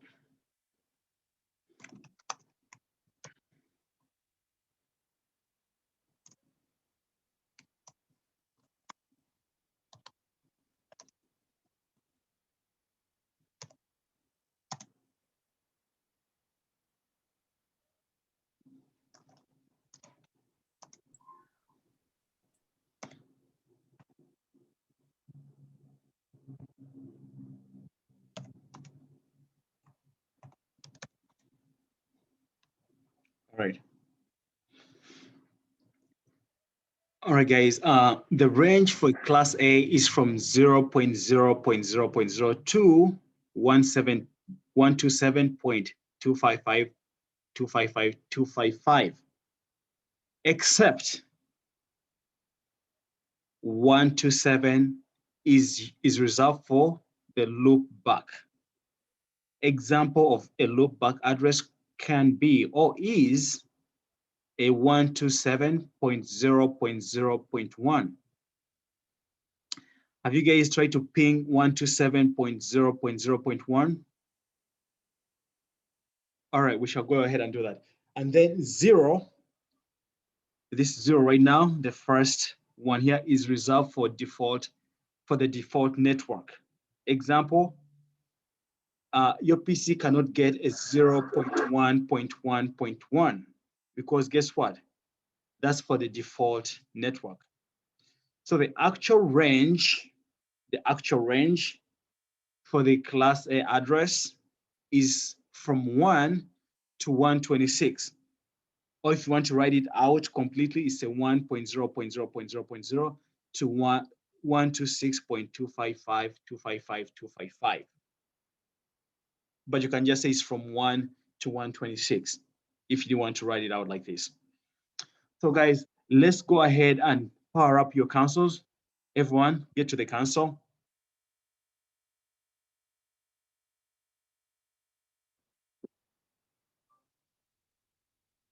And let's do a ping on a 127.0.0.1.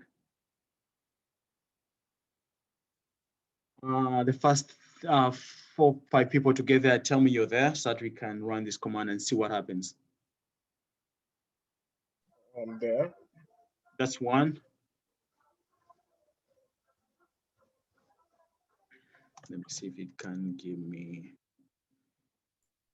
Can you repeat the numbers again, please? The loop back 127.0.0.1. 127.0.0.1. I'm there. All right, guys.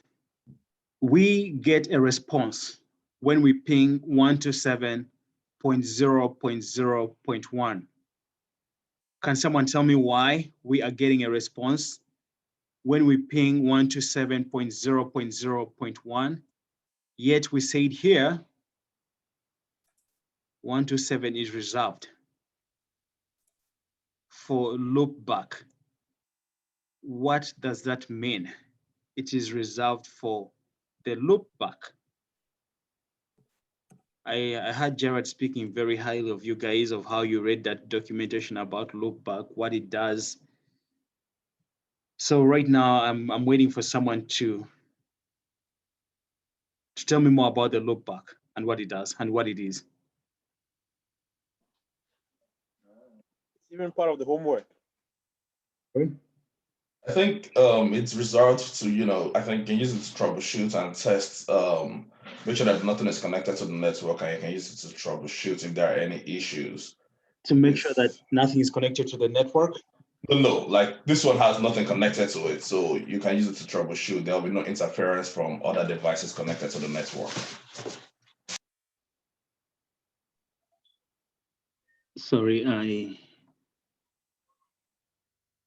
I was trying to say my understanding of it was that this is used to confirm, like check if there are any issues with your network, because this IP address has no connection, nothing connected to it. So when you do a ping, you'll easily get a response back without any external interference or any issues. all right. So why do I want to get a response without any issues? What am I trying to achieve by getting a response without an issue? I think first stage of troubleshooting. What am I trying to troubleshoot? I'll let Jonathan try. you're in an interview. That's how the interview. Actually, that's how the interviews are going to be. Is it a network card? Yes, the network stack. Yes, the health, when you're trying to determine the health of your network stack. That's what the loopback address is used for.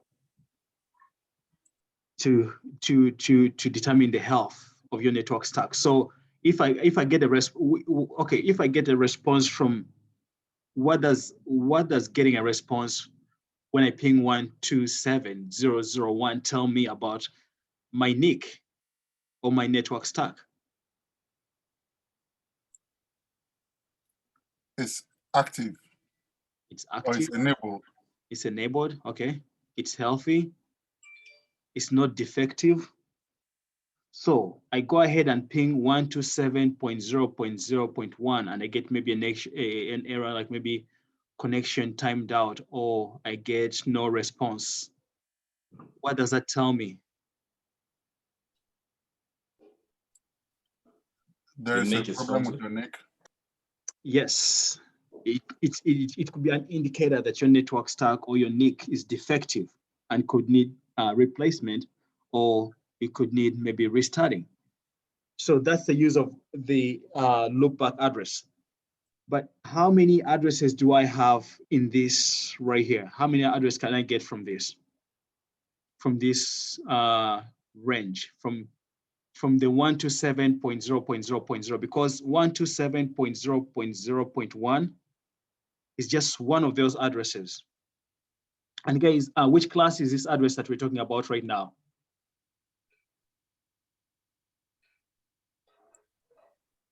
Which class is that? I think that's still the class A, isn't it? Good. Who answered that? Ola. Ola the genius. Ola, good. This is still class A, guys. It's still a class A address. So which one is the, so we already talked about the network portion and the host portion of a class A address. So which one is the host portion and which one, what is the network portion? What is the network portion?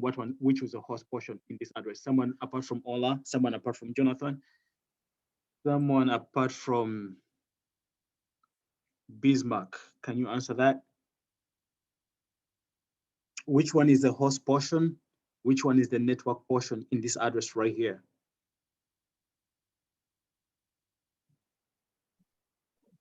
So the network portion is 127. All right, I'd say Bismarck shouldn't answer, but some, yeah. The host portion will be 0.0.1. That's correct. Amazing. Yeah, that's true. All right. How many possible IP addresses can I get from a 127.0.0.1? All right, before that, guys, can you go ahead and ping 127.0.0.2?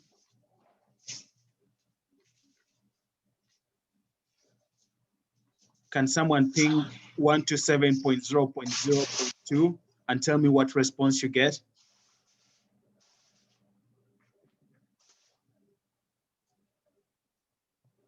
Was someone able to do that? Bama, did you say something? Yes. Okay, what happened when you did a ping on a 127.0.0.2? Oh, sorry, I did 127.0.0.1. Okay, just do 127.0.0.100. I got a response back with the 0.2. Can someone do 0.100?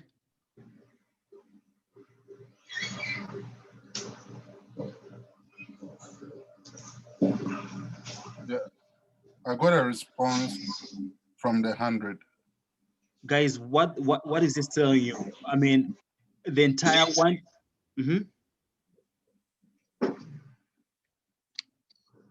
Was someone saying something? So the other thing we're going to find out is how many hosts can we get from a 127.0.0.0 network? Do you guys know how to calculate that? That's what we're going to. Okay. I'm thinking that since it's the class A, the first octet is 8. So on the remaining the remaining 0.0.0.1 is the host, and that's 3. So it's going to, that's 3 octets. So it's going to be 3 times 8, so 24. All right, amazing. That's the first step, guys. Remember, we said each one of these is worth 8 octets. This position right here is worth an octet. This is worth an octet. This is worth an octet. This is worth an octet. And remember, we said this is in decimal notation.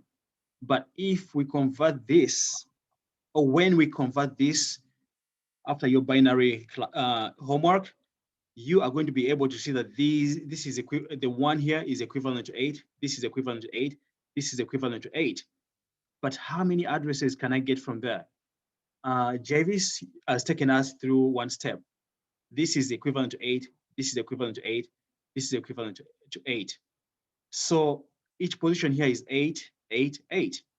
So the formula for that is going to be the number of addresses is equal to 2 to the power, how many octets did we say? 8, 8, 8. How many is that? That's 4. 24. Can someone give me the answer for that? 48. 2 to the power 24. 2 to the power 24, not 2 times 24, 2 to the power 24.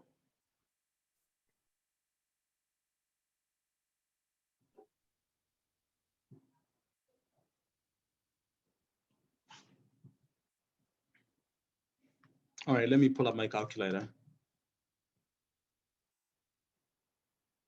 All right, guys, we're going to do 2 to the power, this right here.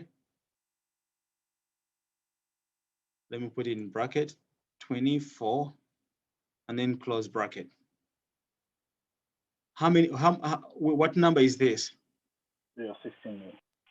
Guys, 16 million is the number of possible hosts that we can get.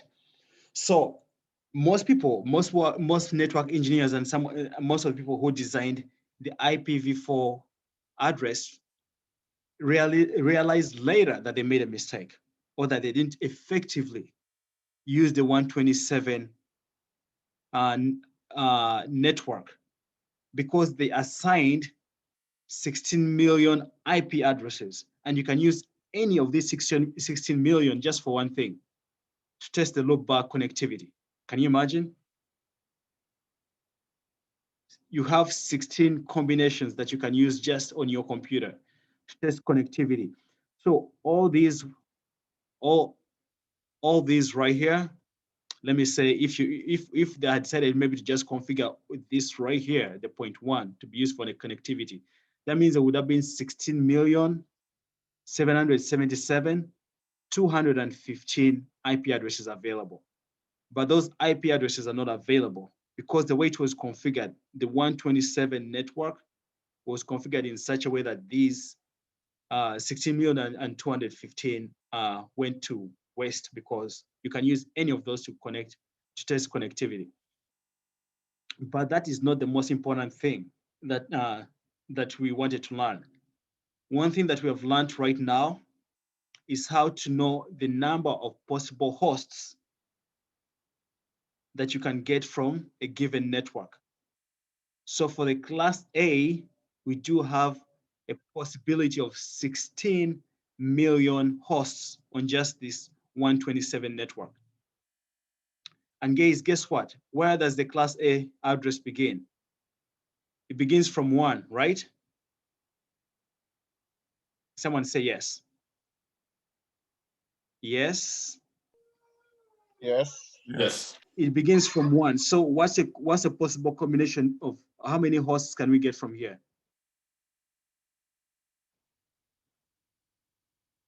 I think these are many. Let's see if my eyes are not playing tricks on me. I think that looks good.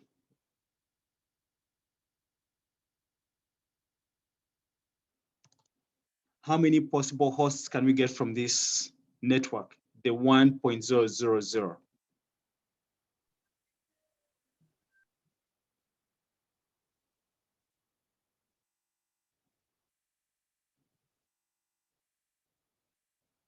Are you guys still thinking about it? Is it 2 to the power 8? Okay, which class of addresses? Which one is the network portion? Which one is the host portion? So that's how we should start from. Which one? Which class of which class is this? Class A. Class A. So if this is class A, which one is the network portion of this address right here? The network portion is the 1. So guys, with the 1 right here is the network portion, right? And which one is the host portion? 0.0.0. 000 is the host portion. And how many bits can we get from each position here when converted to binary? So the host is 24. 8 plus 8 plus 8, which is 24. 24. So how do we get the number of hosts? What equation, or what equation do we use to find the number of hosts? So 2 to the power the total number of hosts in binaries, which is 2 to the power 24. And what's that number? 16,777,000. Let's approximate to 16 million. So at this one right here, we do have a total. We can get a total number of 16 million hosts. All right, guys. Next question. Okay, let's say it's a 2.0.0.0. How many hosts can we get from here? This should be fun. How many? Everyone should know this. We just did it. It should still be 16 million, correct? Still 16 million. Okay, guys, can you see how many IP addresses we have? So we go on to the 3.0.0.0. It will be the same, right? Yes. And then after that, we go till to the 10.0, it will be the same, till we get to the 126.0.0.0. It will also give us 16 million. Can you guys see how many IP addresses we can get from this, from just the class A? Yes. So class A is used by most of the big corporations, because guess what? It gives the highest number of hosts possible that can be used. So we said for class A, this right here is the network portion, and these three right here are the host portion. Host portion. Guys, do you have any questions about this? Because we're going to move into more depth, and I need to know that you guys have understood the concept before I can move on. Could you please go briefly back to it? I really want to make sure I can understand the calculation part. The calculation. So this is how the calculation works. Or this is how that number is, we can come up with this number 2 to the 24. How does your clock work? When your clock gets to 60 seconds,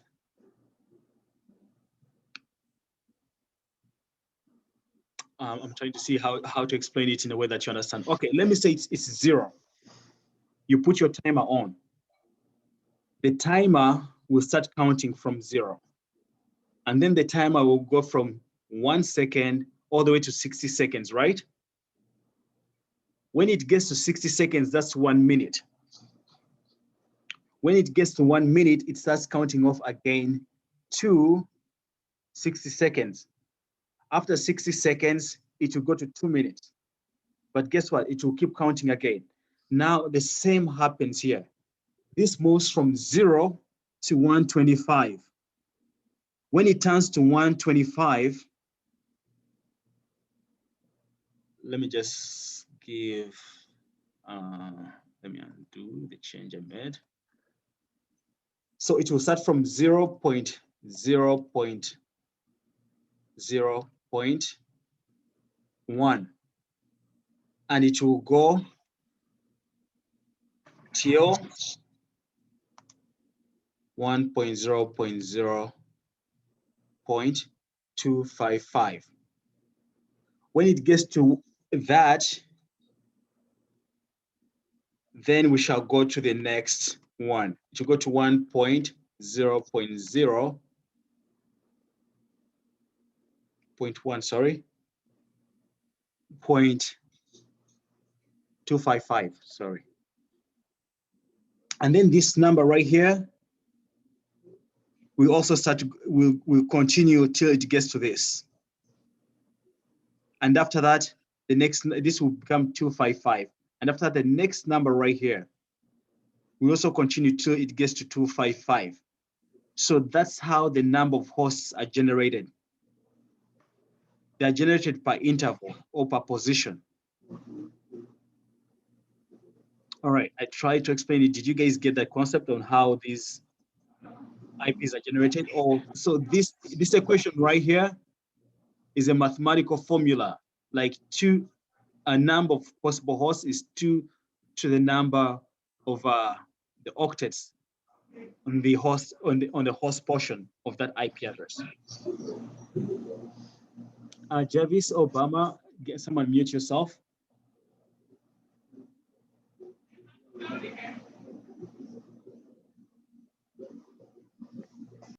All right. This is what we just talked about in the class A address. I'm just reiterating what we just talked about. So there's nothing new here. We say that the first 8 bits are the network. So here, like we say, this 10 is in decimal and this is in binary. 0, 0, 0, 0, 0, 8 times, that's binary. That's the network portion. And this part right here, the remaining 8 times 3, which is 24, makes up the host portion in class A addresses. So the first 8 bits are the network. The last 24 bits are for host. So class A addresses are for large networks. They use 8 bits for the network ID. Guys, right here, the network ID is for the 8 bits right here, and 24 bits for the host ID. So we do have 2 to the 24 or 24 bits that give us the possible combinations or the possible number of hosts that we can get from a class A address. All right, I already told you guys to do this homework, how to convert binary to decimal and how to convert IP addresses to binary. in the previous slides that we went through. So it's just a repeat right there. Yeah, I have a question. Sure. Yep. Is that? I have a question. Yeah. Hello? Is that Bama? Yes. Mm-hmm. So I understand where this 24 came from, like the 24 bit came from the host. Mm-hmm. The host portion of the code. Yeah, okay. Yes. But I didn't understand where this 2 came from, the 2, because you said gonna be 2 power of the 24. No, okay. This 24, but the 2, I didn't see, because you show, if you go a little bit back, you show like 2.0. Let me see right here. 2n is equal to 2 to the power the number of but so this 2 right here is this is a mathematical formulation. So it can be derived. I've done calculus before, but this right here will give us the same number if we went from doing this right here one at a time. So don't worry about the 2. Just know that this 2 right here, this number will help you get the number of hosts if you power it by the number of possible hosts in a network. So don't worry about the 2. Just look at the 2 more as a tool, a constant. It does not change. So 2 does not change. 2 will remain a constant. Oh, okay. No matter what happens. So, and in regard to what you're doing, don't let it stress you out. You may never get this in an interview. But the number of hosts is equal to the number of possible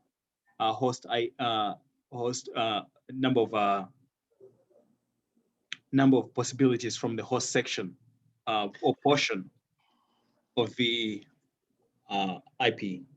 Okay. The reason I asked the question, because you put the first one 1.0.0 like 0.255. Okay. But the second time you say 2.0.0.0, so 2.55. So when I saw that, I know 0.0.0 and 0.255 represent the host, if I understood. And that too, I was a little bit confused, because the first explanation you come from the 1, and this right here. Yes. And then I went to the 255. Yeah, exactly. All right. So do you know how your clock works? So I gave an analogy of how a clock works. Yeah. So when I put a timer, the timer will start from 0, right? Yes. But at that point, the timer will begin from 0 and then to go to 1. And then after that, it should go all the way to 60. Yes. When it reaches 60, guess what happens? The 1 will become a minute in front of it, but behind it, it will be again counting. And when it gets to 60 seconds, what will happen again? It will get to minutes. Yes. Yeah, and then, so I was trying to illustrate to you guys how these are generated, how it is similar to how a clock works. So that is what I was trying to tell you, how, for instance, actually, I know how I'm confusing you now, because right here, I'm giving you the entire range of the IP of the class A.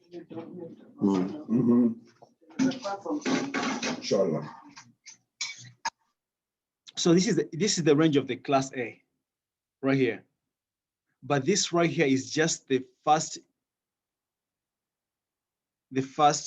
portion, or the first possibility of the hosts that you can get from the 1.0.0.0 network of the entire class. So here I'm just extracting one of the network of one IP, one network IP, and then using that IP to generate all the possible IP addresses that I can get from the first one. In the same way, instead of 1.0.0, I can use Yeah, I see that. Now, okay, this one, you see, coming now 2.0.0.1. So this is the second one. Remember, we moved from the first address, which is a 1.0.0.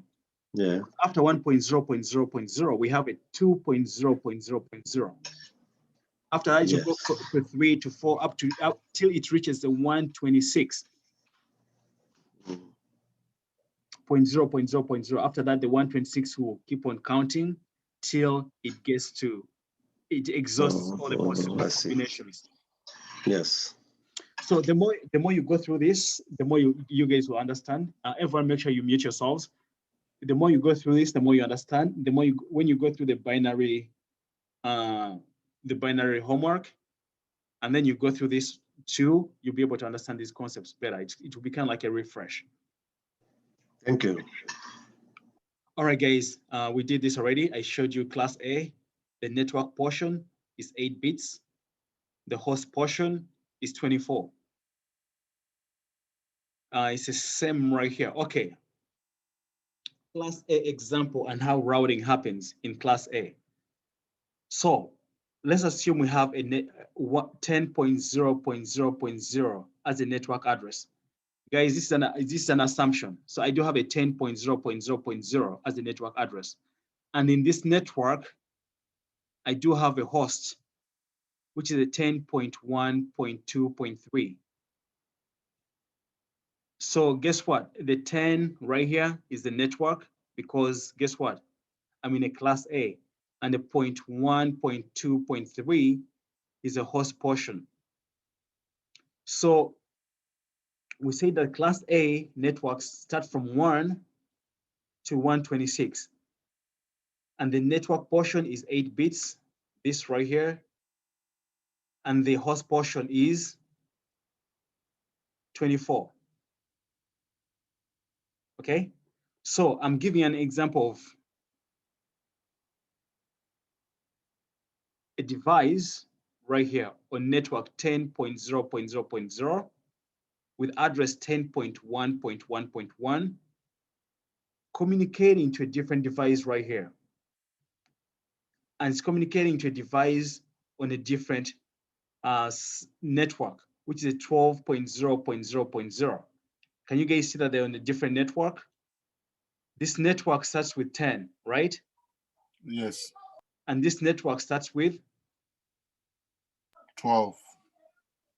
So guys, this is a host portion the same? What's the host portion of this device right here?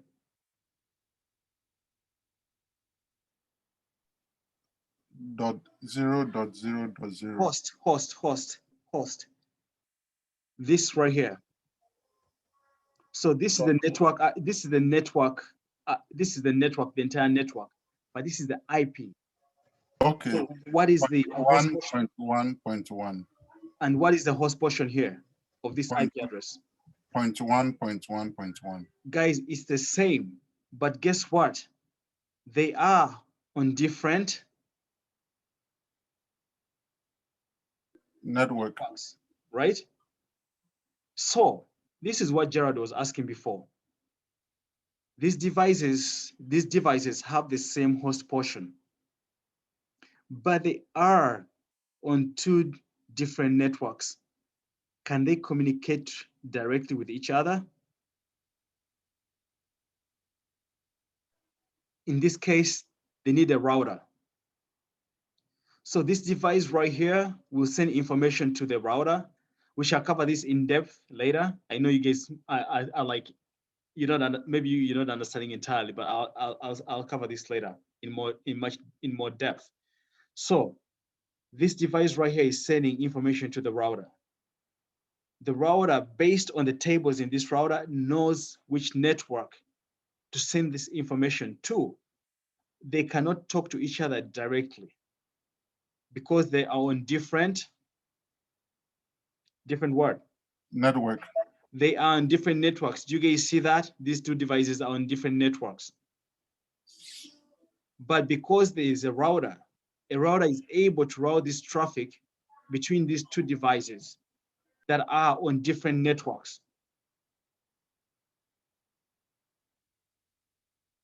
You guys get the concept? Yes, sir. All right, I'll explain this again in the next example because I did an example for each class. All right, guys, we're going back. Now we're going to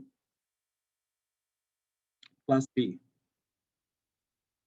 So each class has a host portion and each class has a network portion. So for class A, we said how many bits are in the host portion, the network portion of the class A? 8 bits. 8 bits. Good. And how many bits were in the host portion of class A? 24. 24. So now we're moving on to class B addresses. So we know that class A ended at where does the class A address end? Where does it start? What's the range of a class A address? 1 to 126. It's 1 to 127, but the 127 is reserved for The loopback address. awesome. Though if you say the 1 to 126, that would be correct. Though you may a question may follow up with when you have the gap between the 126 and the 127. So guys, the class A address right here, it started from 1 to 126 or 1 to 127, but these are reserved. This is reserved for the network, and this is reserved for the loopback. So Jonathan, you're right by saying 1 to 126. Guys, class B picks up where class A left off. Where did class A leave off? 127, right? So Yes. the range for the class B addresses starts from the 128.0.0.0 to 191.255.255.255. Or you can just say it's from 128 to 191 right here. You guys see that? Yes, sir. So we know that for class A, the first 8 were network, but for class B, the first 16 bits are for network, and the last 16 bits are The host. for the hosts. So guys, let's go ahead and calculate. This is not correct. Let's go ahead and calculate the number of hosts that we can get from a class B IP address. Does someone want to give it a shot? Yes, sir. Who is that, Bismarck? It will be 2 to the power 16. All right. Why are we saying it's 2 to the power 16? Why did you get the 16? Can you break it down in a way that someone who is just Yes, sir. 16 is the number of bits of the host portion. 16 is the number of bits of the host portion. All right. So how going by the mathematical formula, 2 to the power n. 2 to the power where n is the number of bits of the host portion. You can figure the total number of IP addresses that we can obtain from the number of IP addresses that we can obtain for a class B IP will be 2 raised to the power 16. All right, good. Amazing. And what's that number? So we saw that for class A was 16 million. What's a possible number that we can get from class B? What is 2 to the 16? 65,500. Okay, about 6,500. So that's the number of total addresses that we can get from a class B. All right, this concept was a bit, I'll try to get more explanations about this, and then we shall go over it tomorrow. If we cannot go over it tomorrow, then I'll have Gerard maybe touch a bit about it in the Wednesday meetups that you guys do have. whereby we do have devices on different networks, but they do have the same host portions, and they cannot communicate to each other because they're in different networks. But with the router, they're able to communicate with each other. All right, guys, class C. Can someone explain to me class C? Because it's almost the same logic. So can someone walk me through where the class C starts and where the class C ends? What's the host portion? What's the network portion? What's the possible number of hosts or IP addresses we can get from a class C address, IP address?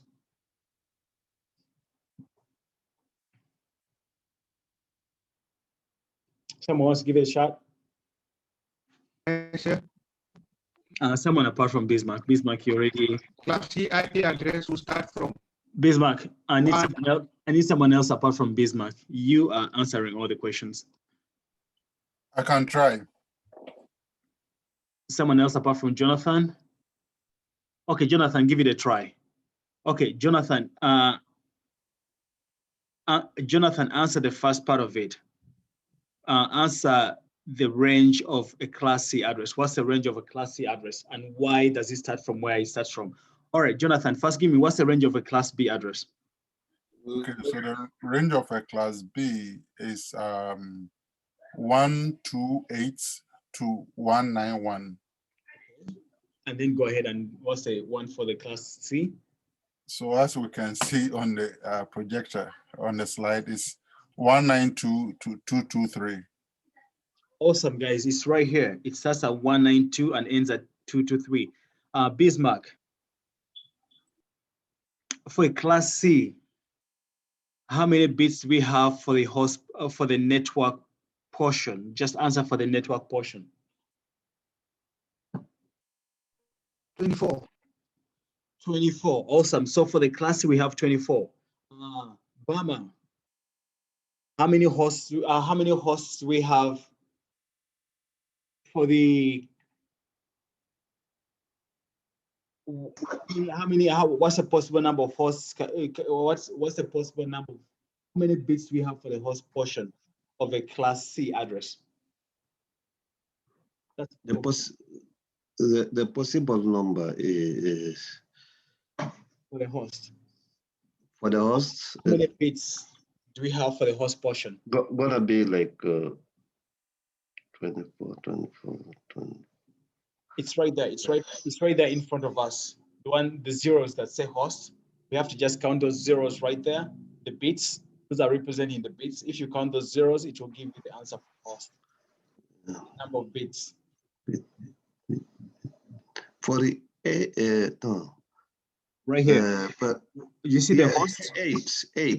It's 8. Good. Yes. All right. And then Jarvis, since we have 8 bits right here, what's the possible number of hosts that we can get from those 8 bits? Take 2 How do we get them? Using them. We use the mathematical formula 2 to the power host bits, so that's 2 to the power 8. Okay. And that gives 256. And gives us 256. Awesome, guys. Thanks for the involvement. Do you guys understand how we got that? How we got there? Does that make sense for the class C? Yes. Awesome. Yes. All right. All right. As everyone mute yourselves, I think, Bama.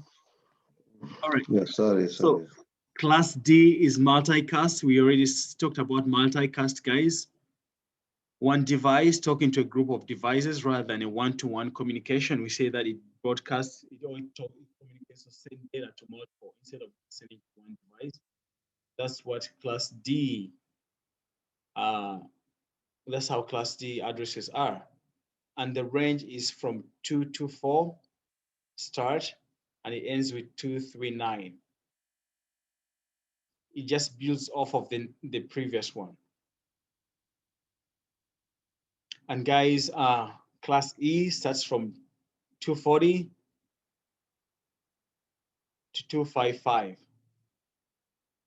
And then the 255, 255, 255, 255 right here, the last one, is a reserved address for broadcasts. You guys should be inquisitive of what broadcasts mean, as in why is 255, 255, 255, 255 reserved for broadcasts? That's a question you should be asking yourself. Why is 255, 255, 255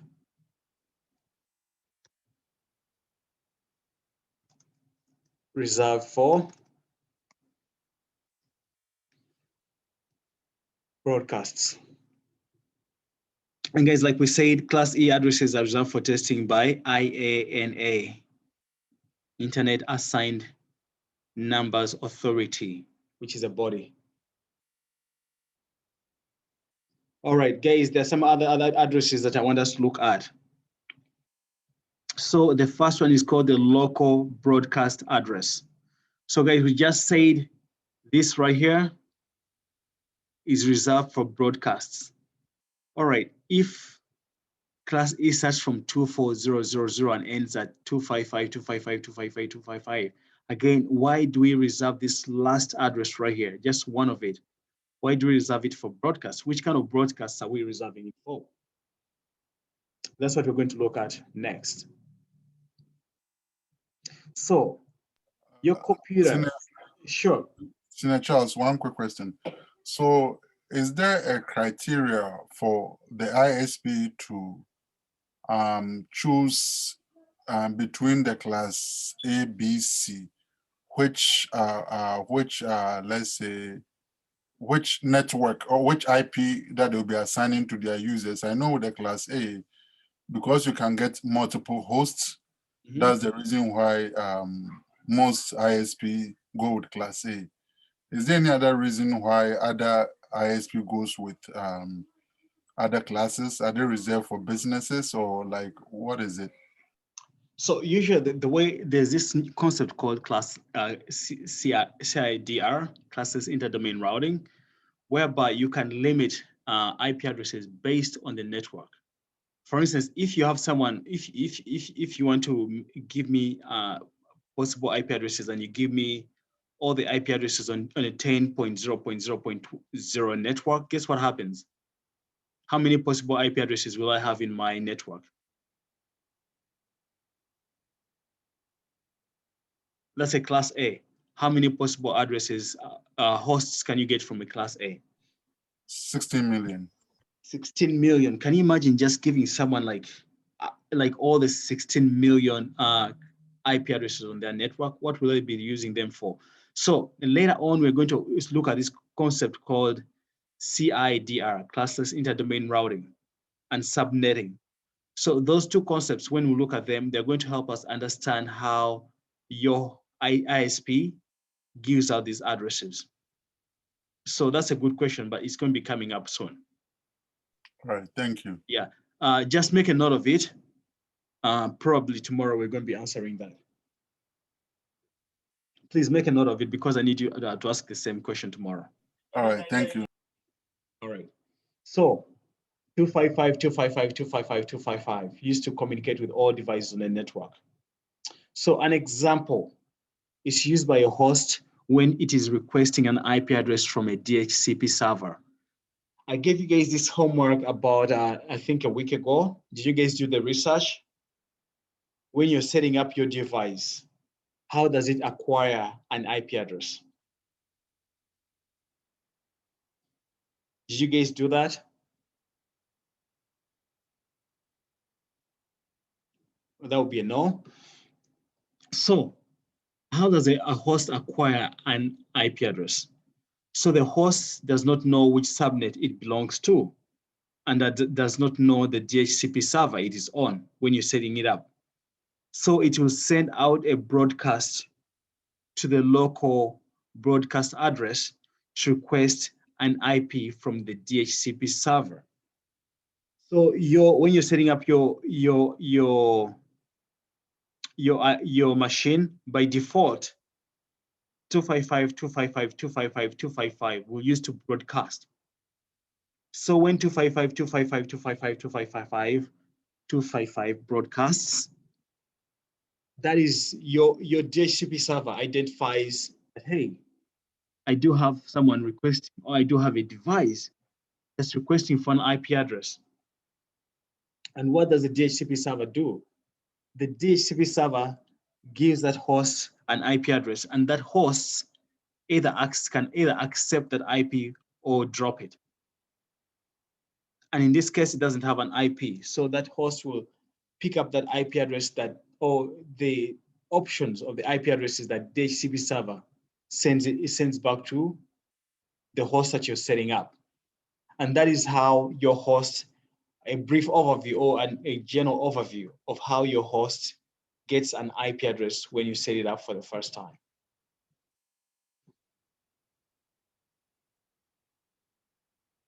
You guys are too quiet. All right, guys, the other one is the local loopback address. I think we have gone through this, right? Yes. All right, so can someone ping ::1? This right here, ping space ::1.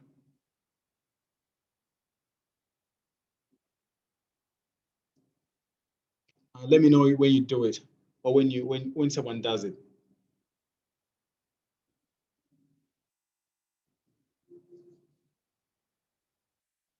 Done. Ola, what are you getting?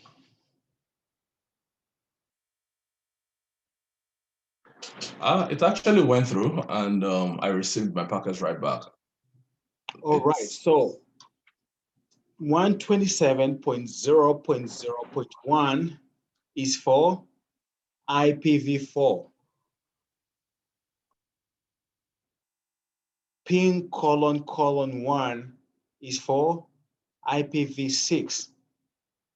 So the way IPv6 is set up to be more to economize. Just uses only this right here to ping, to test the connectivity. IPv4, remember guys, we said there's more than 16 million options that you can use, which is a lot of wastage. But for IPv6, it's just one address, this right here. Yeah, sorry. Why is it not giving us the response that is IPv4, IPv6? When you ping it. So what are you pinging? What did you ping? The .1. So the ::1 is for IPv6. So how do you know it's for IPv6? It should tell us it's IPv6. Let me see. Let me ping and that's a good question. Let me find out if it will even tell me it's IPv6. Because I did and it's not telling me. You're right. It doesn't tell us that it's IPv6. But P4 doesn't tell us either. It just responds. There is nowhere that says IPv4 or v6 in both of them. The 127 doesn't say it's IPv4. All right, guys, let's assume that's tribal knowledge, and that's why we're paid more. To keep the things from people so that we can say, yeah, I did something amazing, but you just fixed someone's. Let me see if I can get that. All right.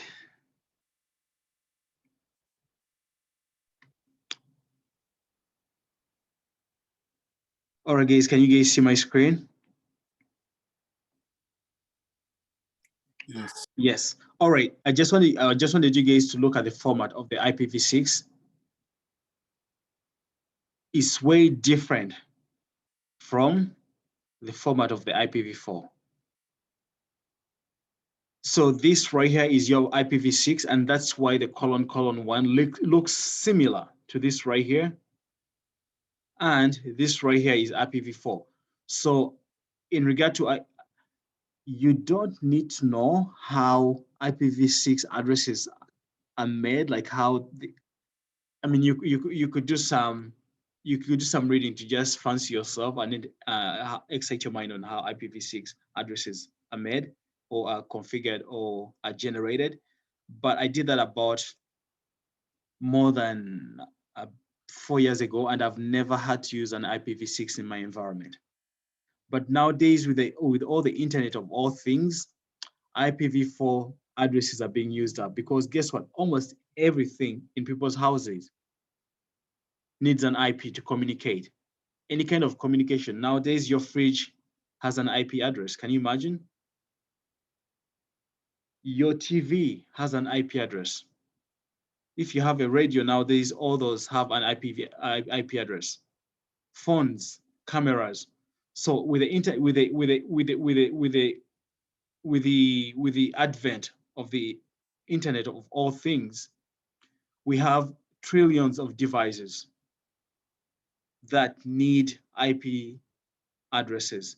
So that's what IPv6 takes care of. This is in the trillions. So that, actually, I think it could be more than trillions. I'll do some research and see. I could have a wrong number.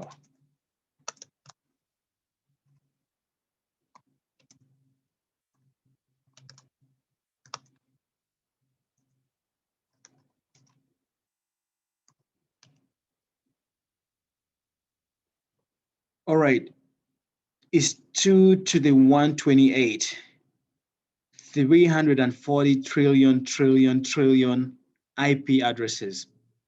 So guys, these are this is the amount of IP addresses that we can get from IPv6. 340 trillion trillion IP addresses. Isn't that amazing? I'd never heard of trillion till today. So that is the number of possible combinations we can get from this. All right, guys, interview question. What command is used to repair the TCP stack in Windows?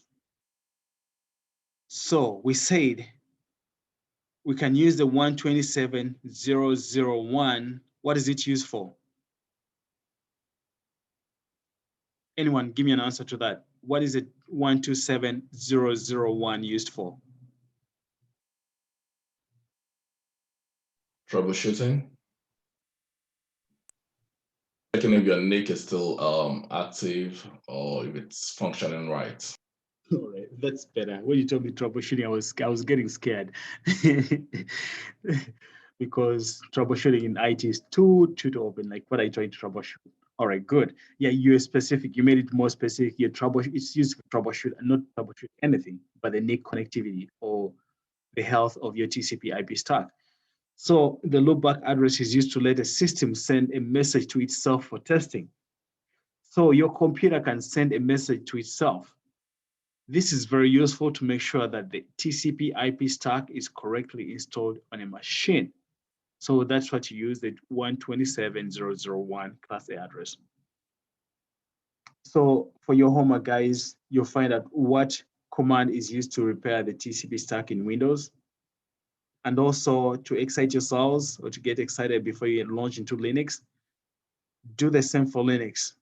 You may not understand the command when you execute it or when you look at it, but when Gerard starts us on Linux, you're going to be able to understand that better. All right, guys, so next time, tomorrow, we're going to start from network masks and how those work. But on an overview, Class A, Class B, and Class C networks have default networks, also known as natural masks. So for Class A, it's a 255. So if it's a 255, guess what? I cannot add anything, just like a clock. If it has 60 seconds, can I add a 61? No. You guys don't have clocks. Okay. Okay. Okay, that's how Class A is. Okay, Class B, 255, 255. That means I cannot add anything more on the side.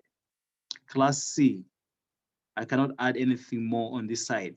So for class A, what did we say the host portion was?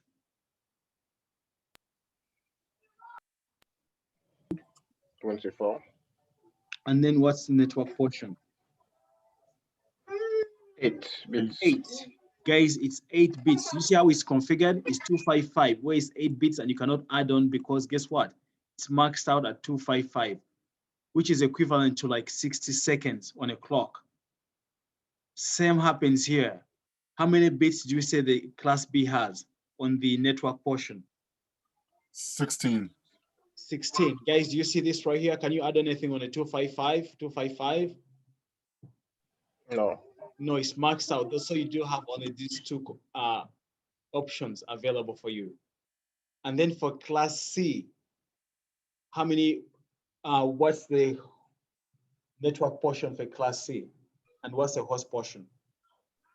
8. 8 for C.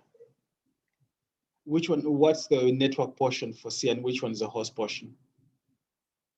The host portion is how many bits? 8.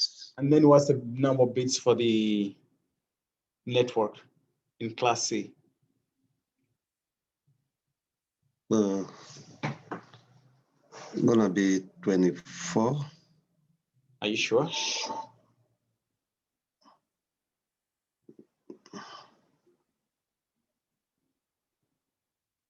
Yeah, because. Guys, are you sure? Class C, are you guys sure? Or are you like, it's gonna be, no, yes. Yes. Yeah, that's when the interviewer knows, okay, now let me zero in here. Let me ask more questions about where he's not sure about. So you told me 8. Yes. So if you're saying 8 is for the host portion, that means automatically 24 is for the network. All right. So what do we use the network mask for? It allows us to determine the portion of the address which is the host and the network. The network. So how is that important? So if a device is on a remote and you have to go through the gateway, it tells you that you can be able to read. Okay, let me read. But you didn't correct me. I am wrong. Can you please correct me? About which one? About the answer that I just gave you. Which one did you give? Sorry. You asked me if what is the host post. I told you is to. You gave 8 and 24. The 8, yes, and then you asked me about the network. I told you 24. You asking me if I am sure. Mm-hmm. What is 8? What is 8 plus 24? 8. Mm-hmm. I didn't understand your question. Can you repeat? What's 8 plus 24? Because I can hear you well. You can hear me? Yeah, I hear you now. All right, cool. So you say the host portion is 8, right? Bits. Yeah. And then you say the network could be 24, right? Mm-hmm. And then I asked a follow-up question and said, what is 8 plus 24? 8 I think you're cutting out. 24 is 32. It's 32. Yes. So your answer is right. Yeah, so your answer is right. You see this right here? Yeah. Charles, we can't hear you. Oh, I can't hear you. I'm not sure if anybody else can. Can you guys hear me? Yes. Yes. All right. Yes. Hear you. All right, guys. So for today, this is what I'd prepared to. I prepared up to the network mask. So we're going to pick up. Can anybody hear me? Yeah, I can hear you. Hola, we can hear you. Loud and clear. So tomorrow we're going to talk about the network mask, and we're going to do some examples of how the network mask is used to determine the network portion and the host portion. And we're going to talk about subnetting, and we shall talk about some principles in routing and how for instance, two devices on different networks can communicate to each other through a router. Hello, can you guys hear me? Okay. I can't hear Charles though, We so can hear you, I don't Charles. think it's from my side. All right, yeah. So Gerard, I think the problem is coming from our side. All right, Gerard. Yeah. Yeah, this is it for me for today. You can take over, or you, okay, this is what's going to happen, guys. If you have any questions that you want us to discuss, we could use this time. Or Gerard, if you have anything to add in addition to this, we can go back and forth.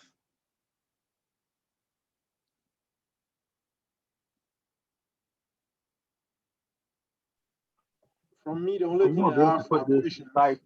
Up. The only thing I have are questions for the class, possible interview questions. Go on. Let's go ahead. Yep. So possible interview question. What do you understand by the OSI model, Jarvis?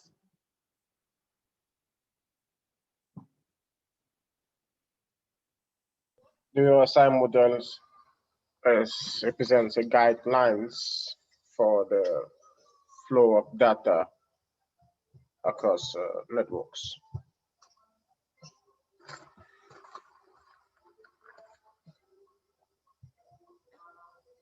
So is that all you're gonna say if you find yourself in an interview and you really want that job? And it's made up of 7 layers, which include the application, the presentation, the session, the transport network, data link, and physical.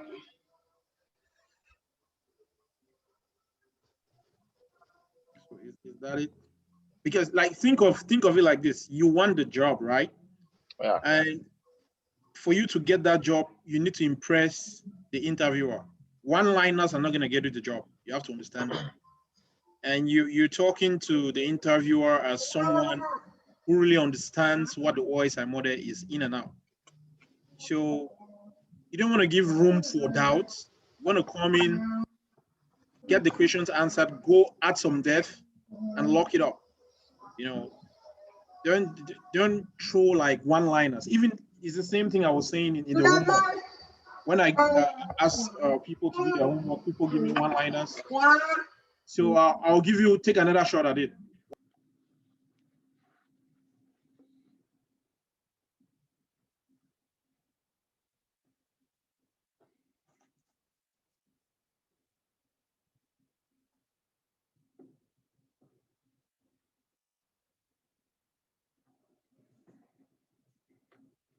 Yeah, Jarvis, take a shot again. So I was saying that the OSI model is a guide used to understand the flow of data across a network. And it is made up of 7 layers. That is the application, presentation, session, transport, network, data link, and the physical. The physical layer is where we have wired connections. For example, where you get your RJ45 cable connections. The data link, it's where devices communicate with each other through the MAC addresses. The network link, I can say it's the routing layer. The transport link is, you can take an analogy to the post office link, where you have protocols such as the TCP and the UDP moving data across the network. The session is kind of like managing the communication. And the presentation is where the encryption, data encryption takes place. And finally, the application layer is what we see, and it's made up of applications. Very good. Mr. Jude, this question is for you. Where will you locate a switch on the OSI model?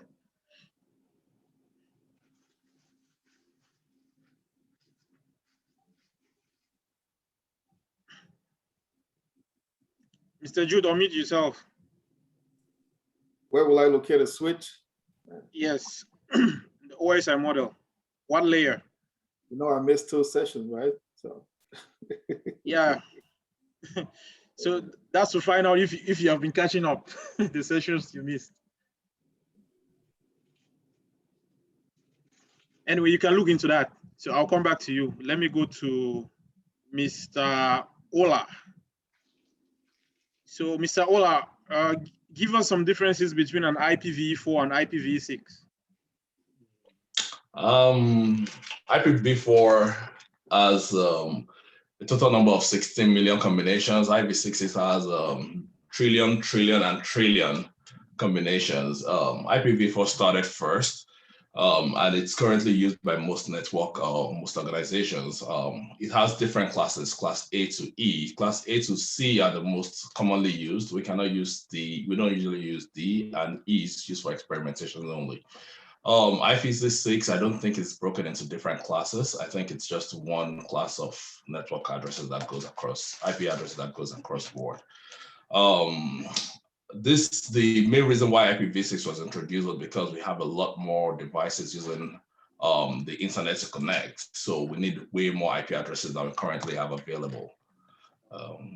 That is all I can think of right now. Which one is more secure? I will go with IPv6 because it's the most, honestly, because it's the most recent. I actually don't really know the real answer, but they always upgrade every time. Take that home as your homework. Find out why you're right. IPv6 is more secure than IPv4, and I want you to find out why. That'll be our personal homework. But good job. Good job. Sir. I'm impressed. Sir. Bismarck, I'll come to you. Don't worry. Yeah, I know, but let me not forget, because I may forget something that I feel can help me. Concerning the internal part of the question, what I was wanting to hear most from him is that one main difference structural is that the IPv4 is a 32-bit number, whereas the IPv6 is a 128-bit number. Exactly. I mean, it's all part of the document I sent to you guys. If you guys have been reading it, these questions will just be answering it without even thinking. You know, so but still good attempt, but just research more. But what Bismarck said in an interview, you wouldn't be talking about how many IPs an IPv4 can give you on or an IPv6 can give you, right? Once you get a question like that, you're talking about the bits first. Oh, this is a 128-bit number. This is this is a 32-bit number for an IPv4 and a 128-bit for an IPv6. Those are the answers that should come first. And then you're saying an IPv6 has security built into its stack, while an IPv4 doesn't have security built into its stack. Before you go into the number of IPs that each class is going to give you, that should come last. You know, that should come last. And why we decided to move from IPv4 to IPv6, because the number of devices are expanding. Those are petite answers. Those ones will not carry weight. You know, so that's how you tackle it. But find out why IPv6 is more important, secure than IPv4. So thanks, Gerald. Okay. Bismarck, here's your own question. What is localhost?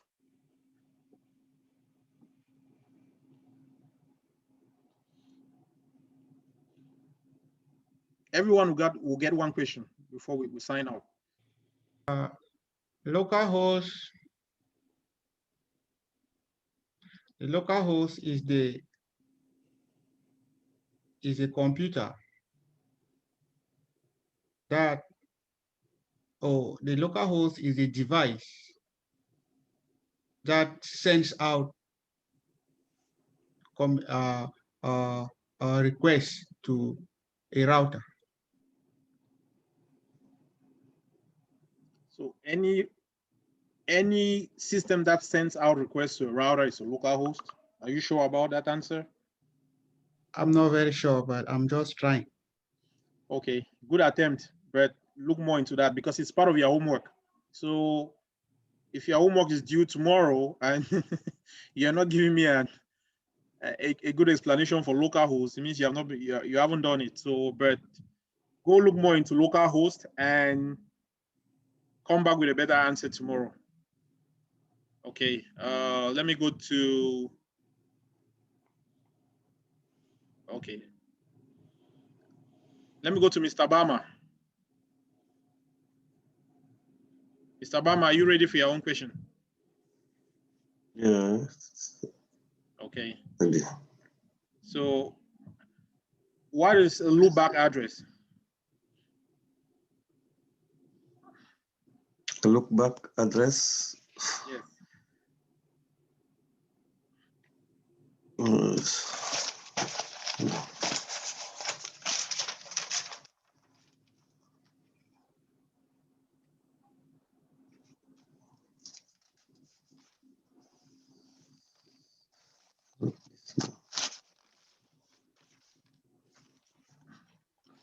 Okay, so while you're thinking about that, I can go to Mr. Emeka.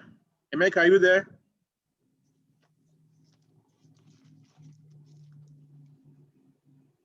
How you doing?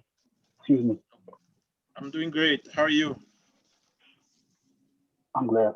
I'm alive. Thank you. Nice. You ready for your question? I'll give the honest attempt. Okay, that's what we're all doing. So the question for you is, can you give me 4 differences between TCP and UDP?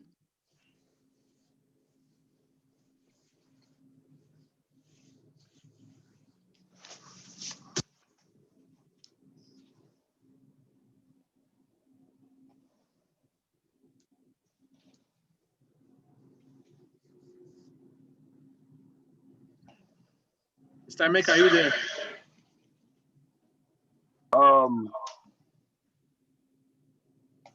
I know that TCP is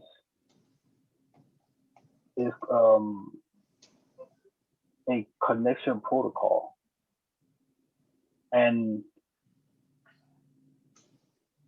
so I'm thinking UDP would be something like maybe a Wi-Fi because it's connectionless protocol.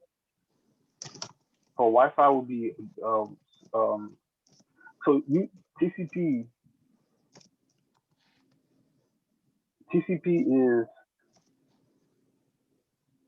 is maybe like connecting to the jack wall, your cable to the jack wall, and UDP would be something like a Wi-Fi. Not exactly. Both of them are protocols, so they are means of connections. Doesn't matter because you are dealing with protocols which are logical, not physical.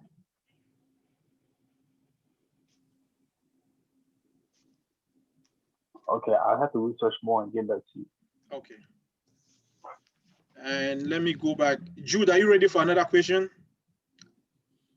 You'll come from a class when you were in class, not from a session that you missed. Okay. The question for you is, explain to us what a 3-way handshake is.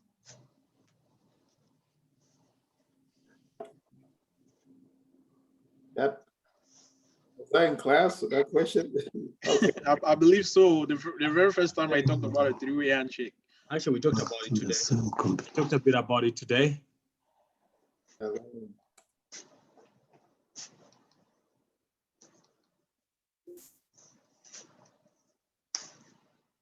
Guys, we need to work. We need to work. We want to make money. We need to work.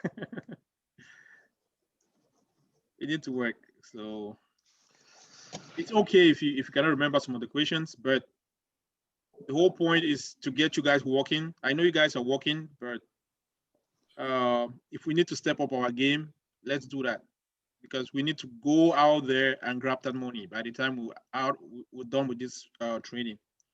So let's keep the pace. Let's be on the same lane, and let's put our heads down and try to study the concepts and learn how to apply them.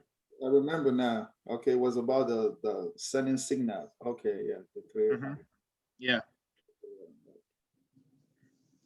And those are things you hear. Everything I'm asking right now, they are possible 100% interview questions. Like explaining differences between TCP and UDP, three-way handshakes, IPv4, IPv6, things like that. So, okay, I'll ask a simple question. This will be the most simple question in class. I will suggest, or I'll just come up with an IP, and I want somebody to tell me the class of that IP. Right? So, Jude, you want to take this one too? Yeah. Okay. 192.168.5.5. What class? That's class C. Excellent. Okay, Mr. Bama, 10.0.0.20. What class?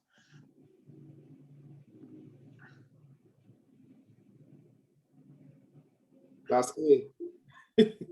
Mr. Barry.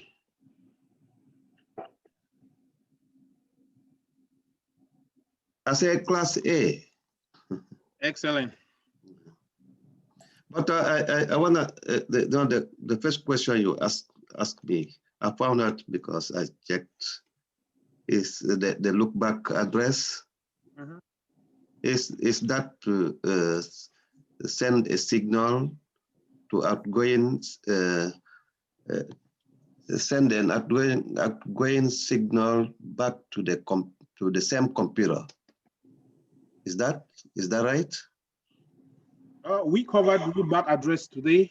I think I'd spoken about it in the previous class, and Charles spoke about it in depth today. And I also included it as your homework. So okay, my expectation is that you should be telling me what it is, and because I cannot just if I tell you everything, then you're not gonna work. You know, you're not gonna okay. But just to give you, just to add to what Charles said, you use the loop back to troubleshoot your IP stack, and that's why he said you guys should ping 127.0.0.1 or .2 or .5 or .100, and you get a response. And if you don't get a positive response, then that tells you what? Jude, you ping your loop back and it fails. What does that mean?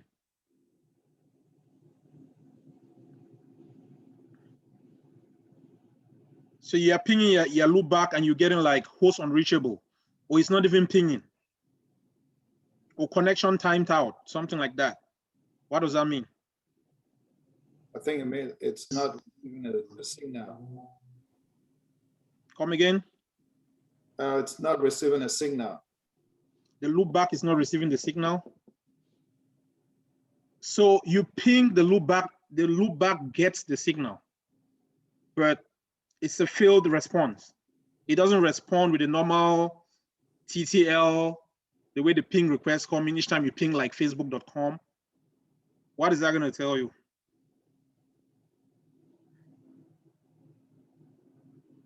So something is wrong. Yeah, we know something is wrong, right? That's what we're trying to find out. What is wrong?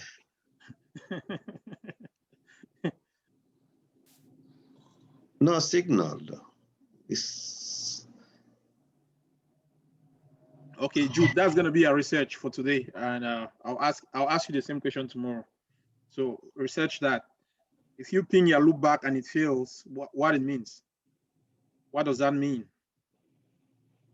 Okay, and then the last question I'm gonna ask.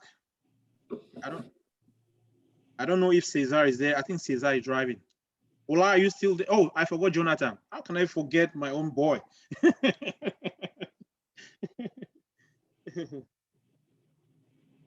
So, Warrior Jonathan, are you ready for your own question?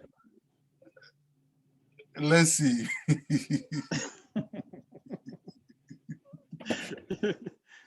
Okay, so your question is gonna be easy. Easy on me. Okay, so what is the difference between a logical port and a physical port? A logical port. Okay. I know. Okay, let me start with the physical port. So physical port is the port that we have on our laptops or PCs. So let's say the HDMI ports, the Ethernet like ports, and let's say VGI ports. Those are the physical ports. But the logical ports,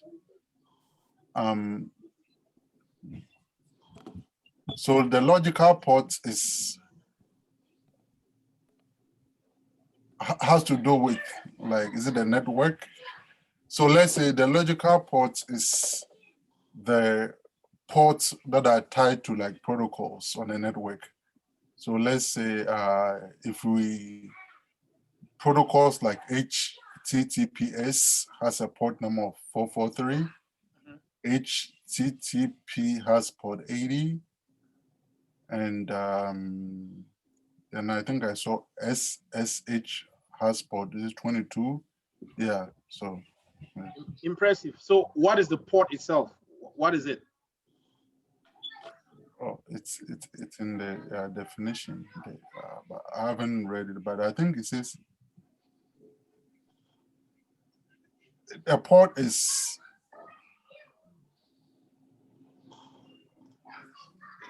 it a logical something where data information flows through?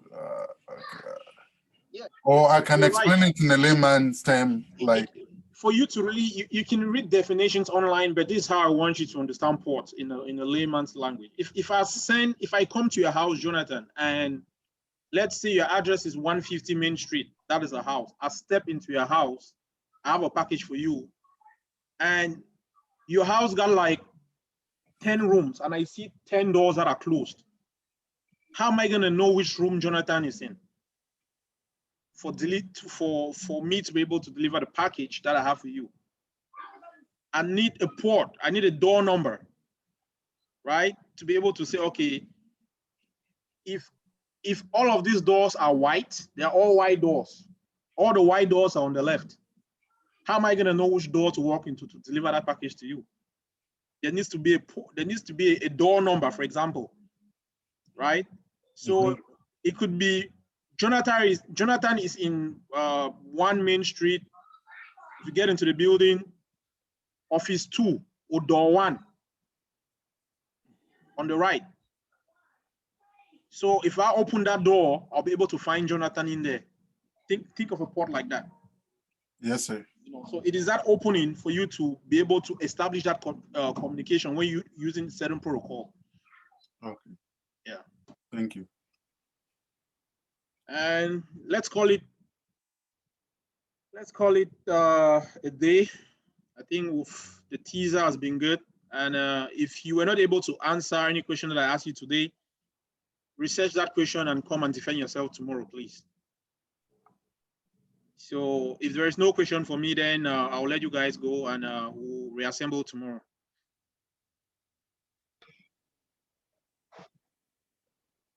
Hello. Yes, Bismarck. Please, can a NIC card, can a router have 2 NIC cards? Yes. Your laptop can have more than 1 NICs. A server can have, we said servers are always built for disaster recovery and fault tolerance. So a server will have more than 1 NIC. A router can have more than 1 NIC. Any device can have more than 1 NIC. It's very possible. Even when you start building physical machines, virtual machines, you will have the ability to assign either a single virtual NIC on the virtual machine or multiple virtual NICs. So yes, a router can have more than 1 NIC. That is very possible. So if 1 NIC fails, you can use the standby NIC. But you cannot use 2 NICs at the same time. However, there is a concept known as network bonding, where you have more than one NIC on a machine, and you combine the two NICs, you bond them, you combine the two NICs together to do something called network bonding. So if one NIC fails, the other NIC can just step in and start working. Because if you don't do bonding, you can have 10 NICs, one fail, the network will go down because you do not configure network bonding. So it is not because you have 2 or 3 NICs on a laptop or on a server, one fails, the other one is just going to start working automatically. No, you have to configure it. And you do something known as network bonding. In Linux, we're going to cover network bonding. Any other question, please?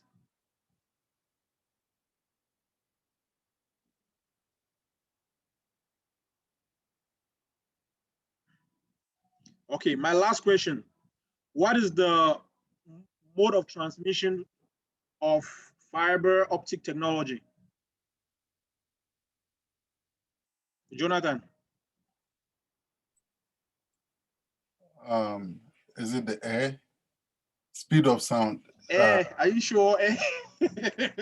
A fiber optic. Is it the speed of sound? So listen to the question. What is the mode of transmission? Oh, the mode of transmission.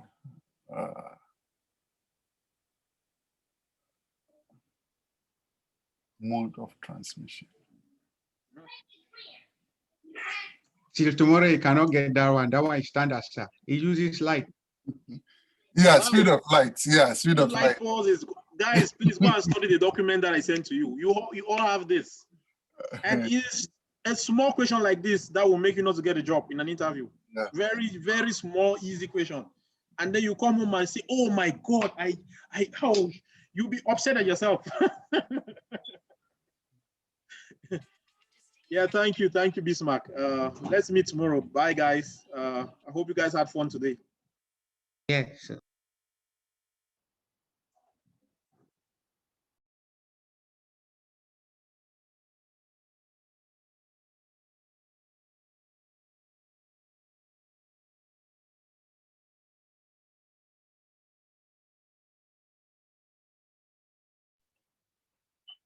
Hello? When is the slide going to be available? Hello? I will post this. I'll go ahead and post it. Okay, today? Yeah, I'll post it today. Okay. Thank you very much, Charles. Thank you guys. See you guys tomorrow. Actually, let me do this. I'll update it and post tomorrow after the class. Oh, I was hoping to use it to study. It's Okay. because I missed half of the class. Oh, all right, cool. Okay. I'll give you guys this, and then when I update it, I'll just replace. Okay. Thank you very much.